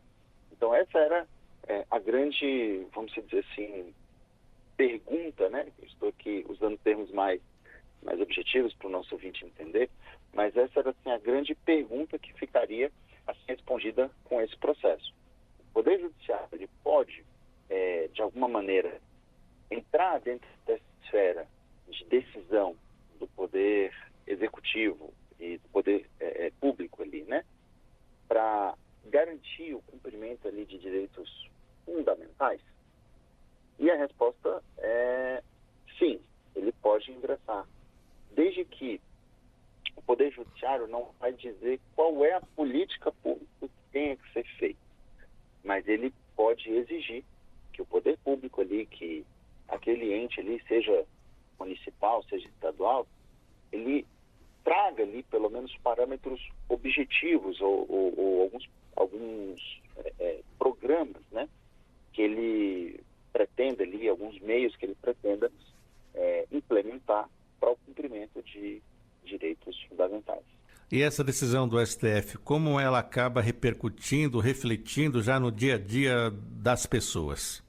Olha, é uma decisão muito importante e ela muda um paradigma muito interessante, porque eu costumo dizer que o direito ao longo dos anos e ao longo do tempo, ele vai evoluindo. E quando eu li essa decisão, eu tive até uma lembrança de que há alguns anos, né, uns 15, 20 anos, quando eu comecei a me interessar pelo direito administrativo, a gente falava muito assim, olha, o judiciário jamais pode entrar no mérito do ato administrativo. E o que a gente vê com essa decisão é a solução de um problema. Por quê? Os direitos que a gente chama de direitos de segunda geração, que são aqueles direitos em que o Estado vai fazer alguma coisa, direito à saúde, direito à educação, são esses direitos que o Estado vai entregar alguma coisa. Muitas vezes os administradores, né, eles se blindavam com a seguinte justificativa: olha, o ato aqui é discricionário, o que será feito, seja construir uma escola, um hospital, contratar professor, contratar médico, isso está dentro da minha discricionariedade, o Poder Judiciário não pode fazer nada. E a evolução que nós temos aqui com esse julgamento é o seguinte: de verdade, o Judiciário não vai poder dizer, olha, contrate médicos, contrate professores, construa uma escola. Porém, em ações, o Poder Judiciário vai poder exigir, cobrar ali, dar uma decisão em que seja apresentado ali pela administração ali municipal ou estadual um plano, os meios em que ele vai conseguir alcançar aqueles resultados, como é que ele vai fazer aquilo, ou seja, uma mínima organização. Então, isso, no dia a dia do ouvinte da Rádio Justiça, né, vai alterar que se ele mora num município que não tem um hospital, por exemplo, e ele tem, pela Constituição, o direito à saúde, ele pode ingressar com uma ação cobrando a construção do hospital. O prefeito ali vai ser obrigado a construir o hospital? Não. Porém, o prefeito vai ser obrigado a apresentar um plano ou uma justificativa de como que ele está cumprindo ali com esse direito fundamental, que é o direito à saúde. Mesma coisa funcionaria, por exemplo, para uma escola. Ali o município não tem uma escola. Ok, mas como que o município está cumprindo, então, o direito fundamental à educação? Existe o plano, forneceu ali um ônibus para levar para estudar no município vizinho? Como que isso está sendo fundamental? Ou seja, trouxe agora, esse acordo, ele trouxe uma responsabilidade maior para os agentes públicos que ainda têm a discricionariedade do que fazer, porém, agora devem prestar contas de um plano ou de quais medidas ali ele está adotando para o cumprimento dos direitos fundamentais. Isso é interessante porque agora não pode mais utilizar, então, a reserva do possível, né? Quer dizer assim, olha, fizemos tudo o que é possível. Não tem como ajudar todo mundo. Mas ele não pode mais usar a reserva do possível para anular, né, completamente ali direitos fundamentais e essenciais. Então, realmente é um impulso importante assim, para a administração. Doutor Marcílio Braz, a nota que a matéria fala sobre parâmetros para a intervenção do judiciário em políticas públicas. O que o senhor pode destacar, então, desses parâmetros? O que poderá ser feito para essa intervenção do judiciário? Bom, esses parâmetros, na verdade, eles dizem respeito a até onde a decisão judicial poderia avançar. E aí eu digo as decisões judiciais, porque podem ter várias ações em decorrência, né, de o poder público não cumprir ali direitos fundamentais. E aí ele dá até onde isso pode avançar. Nós temos, e para isso eu vou fazer só uma breve introdução técnica, o nosso ouvinte nos perdoe, mas nós temos, dentro do poder público, nós chamamos de discricionariedade. É o poder de escolha. E isso fica com o poder executivo. Então você tem ali um prefeito, né, ou um governador. Ele pode escolher se ele quer construir um colégio ou um hospital para 1.000 pessoas, para 500 pessoas, para 200 pessoas. Isso é a discricionariedade dele. Dentro disso, o Poder Judiciário ele não vai poder entrar, tá? Porque isso aí é da própria natureza, é a função principal ali, Poder Executivo, né? Do administrador público ali. Então, isso essa escolha do tamanho do hospital, de onde vai ser construído o hospital, quais especialidades que aquele hospital vai atender, isso aí está dentro da discricionariedade do administrador público. O que a decisão diz é o seguinte: não pode haver, sob a perspectiva de ter um ato discricionário, a nulidade, ou seja, não ter nenhum ato administrativo que, inclusive, levaria com que o Estado não prestasse ali os direitos assegurados de segunda geração. Então, nós temos no Brasil o direito à saúde, nós temos no Brasil o direito à educação, nós temos no Brasil o direito à moradia, assistência aos desamparados, todos aqueles direitos previstos ali no artigo 5º, artigo 6º, artigo 7º ali em diante. E não pode, sob a perspectiva de dizer que é um ato administrativo discricionário, simplesmente deixar de fazer. Então, o parâmetro fixado por essa decisão é no sentido de que as decisões judiciais, imagine que uma pessoa mora num município que não tem um hospital ou que não tem uma escola, e ela ingressa com uma ação judicial para obrigar ali o município a construir um hospital, construir uma escola.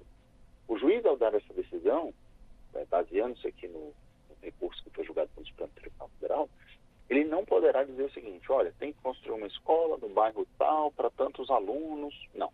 Ele vai dizer o seguinte: olha, o administrador público aqui deve apresentar um plano de como vai ser a educação. Mas esse plano tem que ser apresentado. Vai construir escola, ou vamos comprar um ônibus e levar os estudantes para uma outra localidade que já tem uma escola, vai construir no bairro A, no bairro B, como é que vai ser, para quantos alunos vai ser essa escola. Então, esse é o parâmetro que vai pautar as decisões judiciais daqui para frente, que os juízes vão poder cobrar ali dos administradores o cumprimento dos direitos de segunda geração. Podemos dizer uma cobrança em casos de omissão do poder público, justamente para dar um atendimento mais digno às pessoas, seria isso? Perfeitamente. Essas ações elas vão acontecer quando houver ali uma omissão no cumprimento ali dos direitos de segunda geração. É claro que sempre vai ficar aquela discussão da chamada reserva do possível. O que é a reserva do possível? O Estado ele atende dentro das possibilidades que ele tem. Então, por exemplo, nós temos uma cidade com 10.000 habitantes. Não existem 10.000 médicos naquela cidade para que cada habitante tenha o seu próprio médico. Então, você vai ter um número X de médicos ali naquela cidade, um número X ali de hospitais, e aí dentro do que o Estado ali, ou o município tem ali de recursos, ele vai providenciar a saúde. O que não dá para acontecer, e aí essa decisão é muito importante nesse sentido, é para simplesmente o Estado ou o município não ter o hospital e não ter nenhum planejamento de como as pessoas ali vão ter acesso à saúde. É extremamente importante por isso. Doutor Marcílio, o cidadão, a população que sente essa falta, verifica que há esta omissão, como ela deve fazer então? A quem ela recorre? Olha, é muito importante isso. Caso a pessoa tenha ali a necessidade de uma escola, ou ela tenha a necessidade ali de um hospital, ou um auxílio ali, um desamparado ali, ela não encontra ali nenhum tipo de prestação de assistência social na localidade ali onde ela mora, em primeiro local, eu aconselharia a que ela verificasse como que funciona a estrutura organizacional ali da localidade onde ela mora, seja a nível municipal, seja a nível estadual, e verifique se há esse atendimento, seja por convênio, seja por parceria, ou uma parceria público-privada.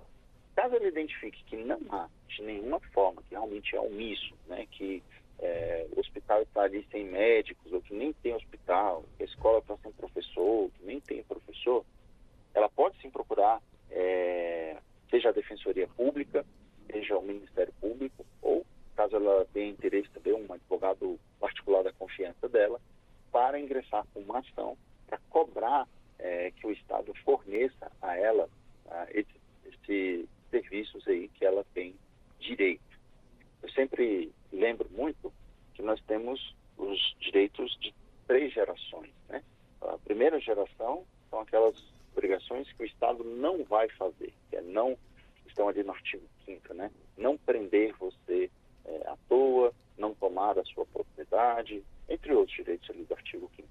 E o artigo 6º são os direitos de segunda geração. Então, são coisas que o Estado vai fazer, ele tem a obrigação de fazer.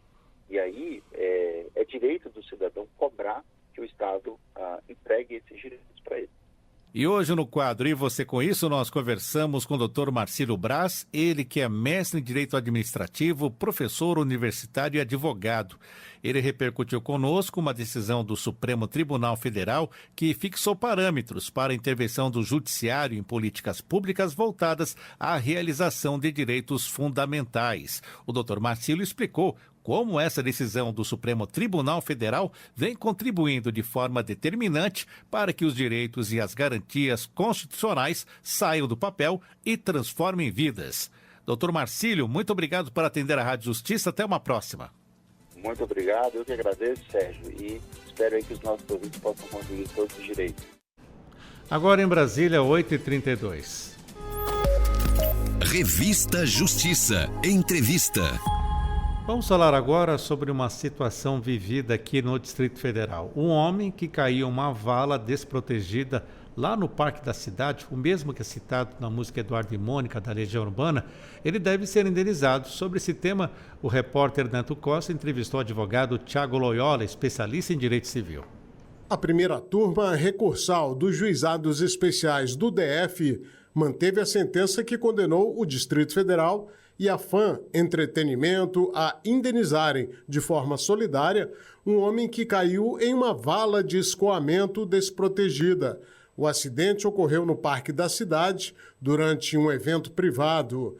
Para conversar sobre esse tema, temos a satisfação de receber o advogado Tiago Loyola, especialista em responsabilidade civil. Doutor Tiago, obrigado por atender a Rádio Justiça. Olá, Neto Costa, eu vim da Rádio Justiça, é um prazer mais uma vez participar aqui da programação. Doutor Tiago Loyola, segundo a decisão do colegiado, teria havido, nesse caso, omissão dos réus, ou seja, da empresa promotora do evento e do governo do Distrito Federal na manutenção de segurança. Ou seja, isso aí é um dever, né, do Estado e também de quem promove o evento, doutor Tiago? Exatamente. Né? A gente está analisando, né, um caso concreto, uma decisão judicial que enfrentou um problema, né, de uma vítima que alegou que sofreu, né, uma queda enquanto estava dentro de um evento particular realizado, né, nas dependências do Parque da Cidade, que é de responsabilidade, né, do governo do Distrito Federal. Segundo ele, dentro desse evento, né, particular, que ele tinha adquirido o ingresso, em determinado momento, ao se deslocar internamente pela área comum, ele teria, né, sido surpreendido pela existência de uma vala, um buraco grande, ele teria sofrido uma queda de aproximadamente 3 metros de altura. Então, nessa situação concreta, né, o Poder Judiciário reconheceu que existiram, né, falhas dos envolvidos, não só do próprio Estado, né, do Distrito Federal, na manutenção correta das dependências do parque, né, que foram alugadas por uma empresa particular, bem como também dessa própria empresa que, ao realizar um procedimento em determinado ambiente, não o cercou adequadamente, não fez os reparos devidos para evitar que na área de trânsito normal das pessoas alguém ficasse exposto a uma queda dessa natureza. Então, se reconheceu a responsabilidade solidária, tanto do Distrito Federal em relação especificamente à omissão do espaço, bem como da empresa que promoveu, escolheu aquele local, de alguma maneira deixou de sinalizar ou de impedir pessoas que passassem por ali, gerando ao final, né, um valor de compensação para a vítima, a título de danos morais, no valor de R$8 mil. Pois é, doutor Tiago, o senhor bem resumiu esse caso. Em primeira instância, o 4º Juizado Especial da Fazenda Pública do DF concluiu que os 2 réus praticaram condutas ilícitas que culminaram no acidente do autor da ação, que gerou esses danos graves e cabendo assim uma indenização por danos morais no valor de R$8 mil ao governo do Distrito Federal e à empresa promotora do evento. Mas o Distrito Federal, o governo inconformado, recorreu. Ao analisar o recurso do DF, o colegiado explicou que a responsabilidade do governo decorre do dever de guarda e manutenção da área pública de uso comum. Aí inclui também iluminação e sinalização que deveriam ser adequadas naquele local, hein, doutor Tiago? Exatamente. O poder público, né, tem um dever de zelar, né, pela propriedade pública, né, que é de todos nós. Esse dever de zelar, ele envolve a conservação, a guarda, cercar os locais, fazer, né, os reparos necessários diante, né, de obras que são feitas, buracos que são realizados, corrigir a questão de iluminação, regularizar até fornecimento de água. Então, esses deveres gerais, né, são muito importantes para manter aquele local apto a receber os cidadãos, que tem, né, que obviamente tem a sua integridade, né, física protegida. E quando a gente está falando de um evento, né, particular, que foi explorado mediante venda de ingressos, certamente, né, o poder público deve ter cobrado uma contrapartida para que essa empresa particular explorasse naquela área pública. A gente está falando de um negócio, né, de um contrato, né, que expõe a pessoa aquele risco. Então, o juiz corretamente, reconhecendo que ao final a vítima, né, sem ter dado causa, acabou sofrendo esses acidentes, entendeu que a indenização era devida, ainda que, né, no caso, tenha sido noticiado que o poder público, os organizadores prestaram, né, rapidamente o socorro devido, encaminharam a pessoa até o hospital, o que é o mínimo, né, que se espera. Isso nunca eximiria, afastaria o dever de indenizar e talvez no máximo não impediria um aumento da indenização por uma outra omissão que seria após o incidente dentro da localidade, né, pública, locada uma empresa particular de eventos, prestar o serviço correto. Então, o valor de uma indenização hoje no Brasil não só deveria levar em consideração aquela função de compensar a vítima, mas também de desestimular a repetição de eventos futuros, né, servindo como um alerta para a sociedade de que problemas dessa natureza não são entendidos como naturais, não é algo que possa, né, ser entendido como algo que não é ilícito, e a indenização deveria compensar a vítima e desestimular a repetição desse evento. Muito bem. Sobre decisão da Justiça do Distrito Federal de que um homem que caiu em uma vala desprotegida no Parque da Cidade e por isso deve ser indenizado de forma solidária em R$8 mil a título de indenização por danos morais pelo governo do Distrito Federal e pela empresa Fan Entretenimento, tivemos a satisfação de conversar com o advogado Tiago Loyola, especialista em direito civil. Doutor Tiago, muito obrigado pela entrevista. Eu que agradeço, gente, o convite, né? Contem comigo para uma próxima participação. Cidadão bem informado dificilmente será prejudicado. E agora em Brasília, 8h39. Revista Justiça. Giro de notícias. Vamos começar o nosso giro de informações. Vamos até Mato Grosso, já que a Justiça Mato-Grossense manteve a reintegração de imóvel ao município após descumprimento de doação por cooperativa agropecuária. Mais detalhes agora dessa decisão com a Elaine Coimbra. Bom dia, Elaine. Bom dia, Sérgio, e bom dia a todos que acompanham a Rádio Justiça. Sérgio, essa decisão é da Terceira Câmara de Direito Público e Coletivo do Tribunal de Justiça de Mato Grosso, que manteve a reintegração de posse de um imóvel público no município de Pontes e Lacerda. O colegiado entendeu que houve descumprimento de uma obrigação prevista na doação do imóvel a uma cooperativa agropecuária. Tudo começou quando a cooperativa recorreu da decisão. Disse que atua no local desde 1990 e que a paralisação das atividades, como a recepção e o resfriamento de leite, foi temporária, por causa de um embargo do Ministério da Agricultura. Também alegou que apresentou um plano para regularizar a situação e que não teve tempo suficiente para retomar as operações. Além disso, afirmou que continuava desenvolvendo outras atividades no espaço, atendendo produtores rurais da região. Já o município de Pontes e Lacerda argumentou que a doação exigia a manutenção contínua das atividades por pelo menos 10 anos, conforme lei municipal. A prefeitura constatou a paralisação das atividades principais, problemas na estrutura e irregularidades sanitárias que inclusive levaram ao embargo. O imóvel continuava registrado em nome da prefeitura. Para o relator do caso, a obrigação era essencial para a doação e que o embargo não serve como justificativa, já que foi causado por irregularidades da própria cooperativa. Diante disso, o município de Pontes e Lacerda declarou o descumprimento da obrigação e determinou a retomada do imóvel. Com esse entendimento, a turma julgadora negou o recurso da cooperativa e manteve a reintegração do imóvel à Prefeitura de Pontes e Lacerda. Sérgio, volto com você aí no estúdio. Obrigado pelas informações. Conversamos aqui com a Elaine Coimbra, direto de Mato Grosso, do TJMT. Agora vamos até o Superior Tribunal de Justiça. Fiança em contrato de aluguel não exclui direito do locador ao penhor legal. Quem fala com a gente é o Thiago Midi. Bom dia, Thiago. Olá, Sérgio, bom dia para você, bom dia também aos ouvintes da Rádio Justiça. Pois é, Sérgio, a terceira turma aqui do STJ decidiu de forma unânime que a existência de fiança em contrato de locação não impede o locador de exercer o penhor legal em caso de inadimplência. O colegiado entendeu que as duas garantias possuem naturezas diferentes e podem ser aplicadas de forma cumulativa. O caso analisado teve origem em Maceió, onde um shopping entrou com ação para homologar penhor legal após o não pagamento de mais de R$300 mil em aluguéis e encargos. Como forma de assegurar o crédito, o estabelecimento reteve bens deixados pelo locatário do imóvel. A defesa argumentou que a medida violaria a lei do inquilinato, que proíbe a exigência de mais de uma garantia no contrato. Em primeira instância, o pedido foi negado, mas o Tribunal de Justiça de Alagoas reformou essa decisão, reconhecendo a validade do penhor. No STJ, o relator desse caso, o colegiado da terceira turma, negou o provimento a esse recurso e o relator, ministro Ricardo Vilas Boas Cueva, destacou que a vedação legal se aplica apenas às garantias contratuais, não alcançando aquelas previstas em lei. Segundo ele, o penhor legal é um mecanismo autônomo, destinado a assegurar o cumprimento da obrigação.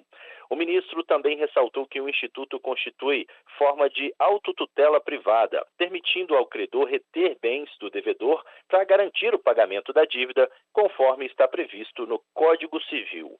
É com você, Sérgio. Obrigado pelas informações ao vivo. Thiago Midi, direto do Superior Tribunal de Justiça, 8h43. Seguimos ao vivo agora. Vamos até o Tribunal Superior do Trabalho. Operador de usina consegue invalidar norma coletiva que previa descanso de menos de 8 horas entre jornadas. A Samanta Flor tem mais detalhes. Bom dia, Samanta. Bom dia, Sérgio. Ouvintes, o trabalhador da Amazonas Energia, em Beruri, no Amazonas, cumpria turnos alternados com apenas 8 horas de descanso entre um dia e outro. Pela legislação trabalhista, o intervalo mínimo deve ser de 11 horas. A empresa alegou que a jornada de trabalho do operador estava prevista em acordo coletivo, com previsão de folgas compensatórias. O juízo de primeiro grau e o Tribunal Regional do Trabalho da 11ª Região, que abrange o Amazonas e Roraima, aceitaram as horas extras, mas a usina recorreu ao TST. Segundo o relator na 7ª turma, ministro Cláudio Brandão, o intervalo entre jornadas é uma medida essencial para a recuperação física e mental do empregado e não pode ser flexibilizado. Ele explicou que esse tipo de ajuste não pode reduzir direitos ligados à saúde e à segurança do trabalhador. Sendo assim, por unanimidade, a 7ª turma do Tribunal Superior do Trabalho manteve o pagamento de horas extras ao operador. Ainda cabe recurso. Sérgio. Muito obrigado pelas informações. Essa foi a Samantha Flor falando ao vivo diretamente do TST, contando detalhes aqui dessa situação. O operador de usina consegue invalidar norma coletiva que previa descanso de menos 8 horas entre as jornadas e a Samantha Flor trouxe mais informações para nós. Daqui a pouquinho vamos saber os destaques também que vão chegar diretamente da AGU e também do TSE. Vamos daqui a pouquinho fazer o contato com a Advocacia Geral da União e também vamos saber o destaque do Supremo Tribunal Federal. Já já a Fernanda Porto vai estar aqui contando para você, ouvinte da Rádio Justiça. E é importante também alertar, avisar, melhor dizendo, né? Alerta fica algo muito assim chocante, mas avisando você que a partir das 9 horas da manhã teremos a transmissão da sessão plenária da SDI2, que é a sessão de dissídios individuais número 2 do TST. Revista Justiça. Agora vamos até a Advocacia Geral da União. Acordo encerra a ação trabalhista que durou mais de 30 anos no Rio Grande do Sul. Os detalhes diretamente da Advocacia Geral da União com a Adriana Franzin. Bom dia, Adriana. Bom dia, Sérgio. Bom dia aos nossos ouvintes. Sérgio, 1.800 servidores do INSS vão ser contemplados por esse acordo firmado entre a Advocacia Geral da União e a Previdência Social. A conciliação encerra uma ação trabalhista que se arrastava na Justiça há 36 anos e garante a reparação a servidores prejudicados por erros no enquadramento funcional e salarial ocorridos em 1985. Eles receberam valores abaixo do devido por falhas na forma como foram posicionados na carreira. O acordo define critérios para o cálculo dos valores e prevê um desconto de 22%, permitindo que o pagamento seja feito de forma mais rápida. Em troca, os servidores terão reenquadramento corrigido, com ajuste na carreira e pagamento das diferenças salariais, incluindo gratificações e outros direitos. Também estão previstos os juros, a correção monetária e uma compensação adicional para quem já estava no topo da carreira na época. Segundo a AGU, a medida é uma forma de garantir justiça após anos de espera e de resolver o conflito de forma mais rápida, sem a necessidade de novas disputas judiciais.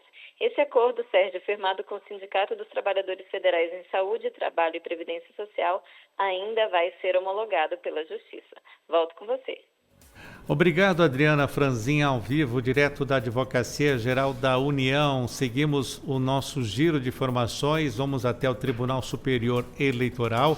Hoje tem sessão plenária do TSE a partir das 7 da noite e é para lá que vamos agora saber os destaques da pauta de julgamentos com Rimac Souto.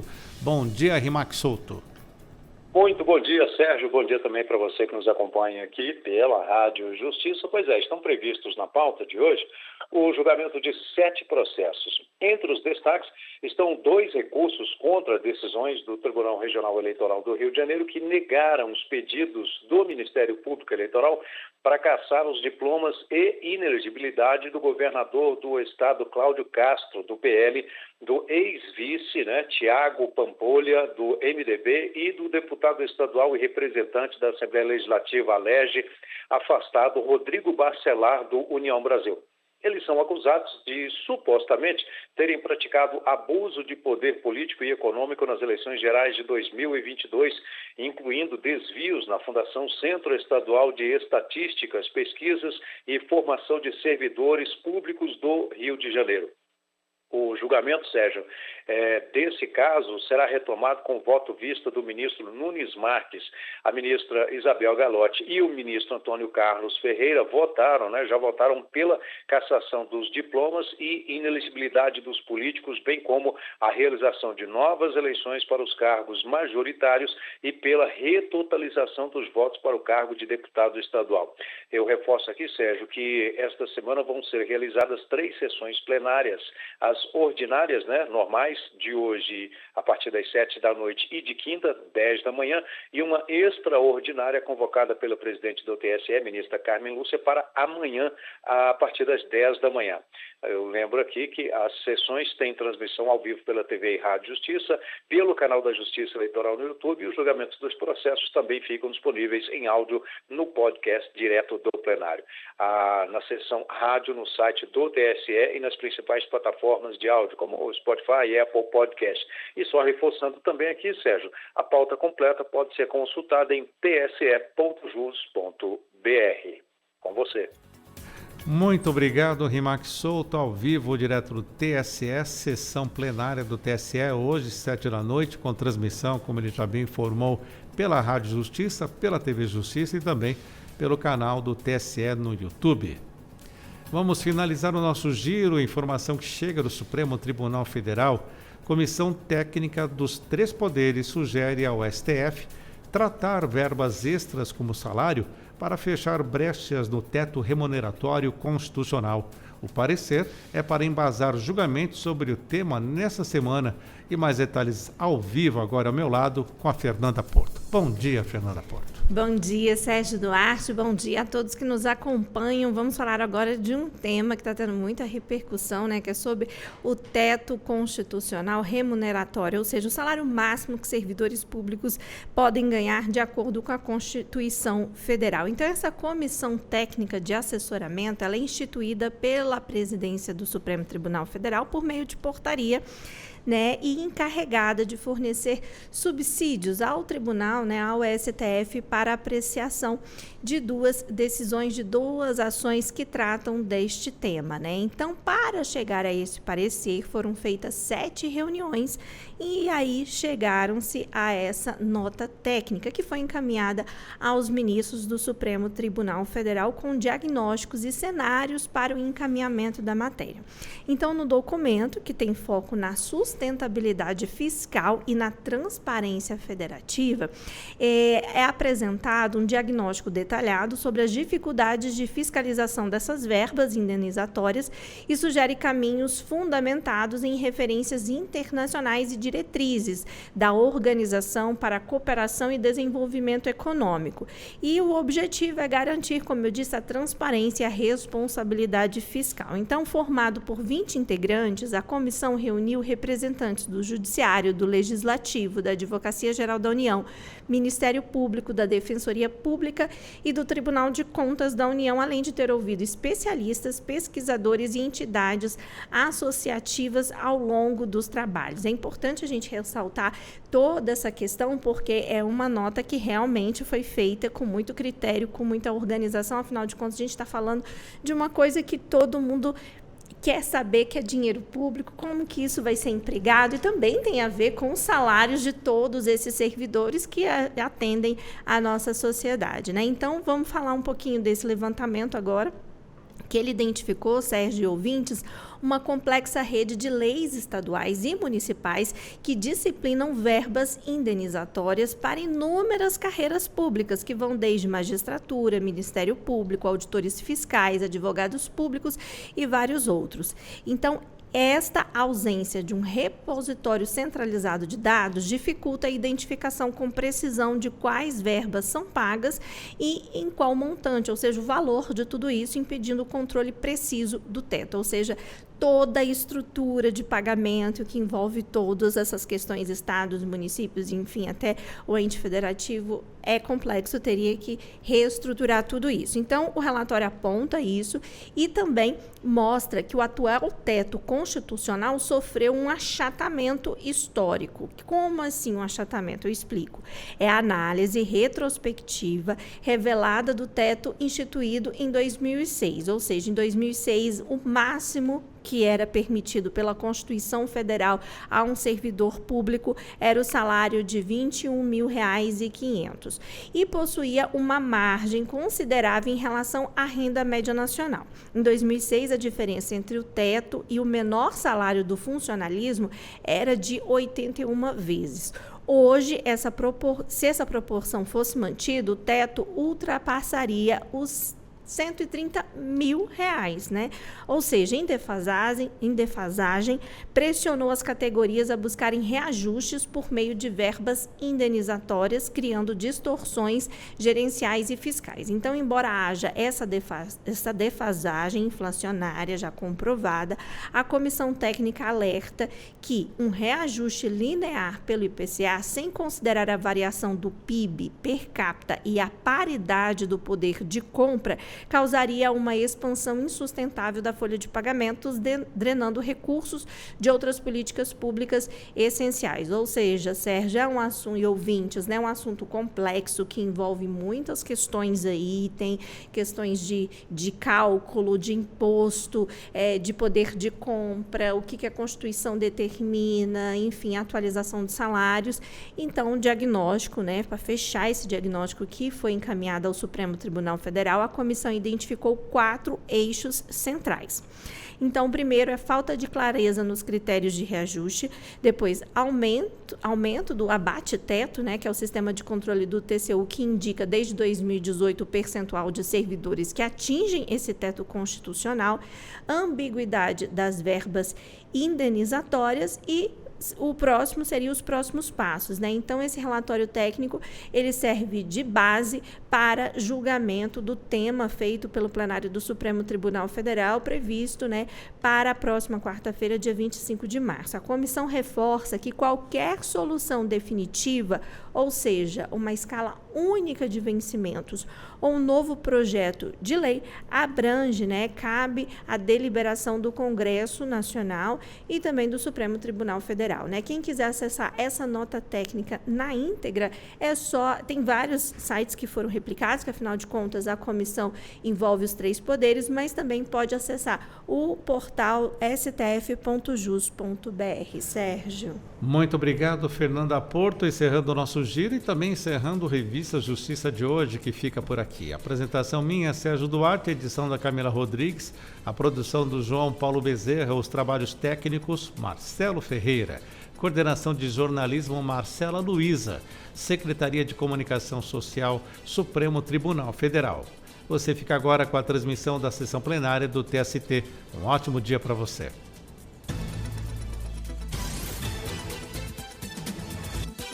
A Rádio Justiça apresentou Revista Justiça.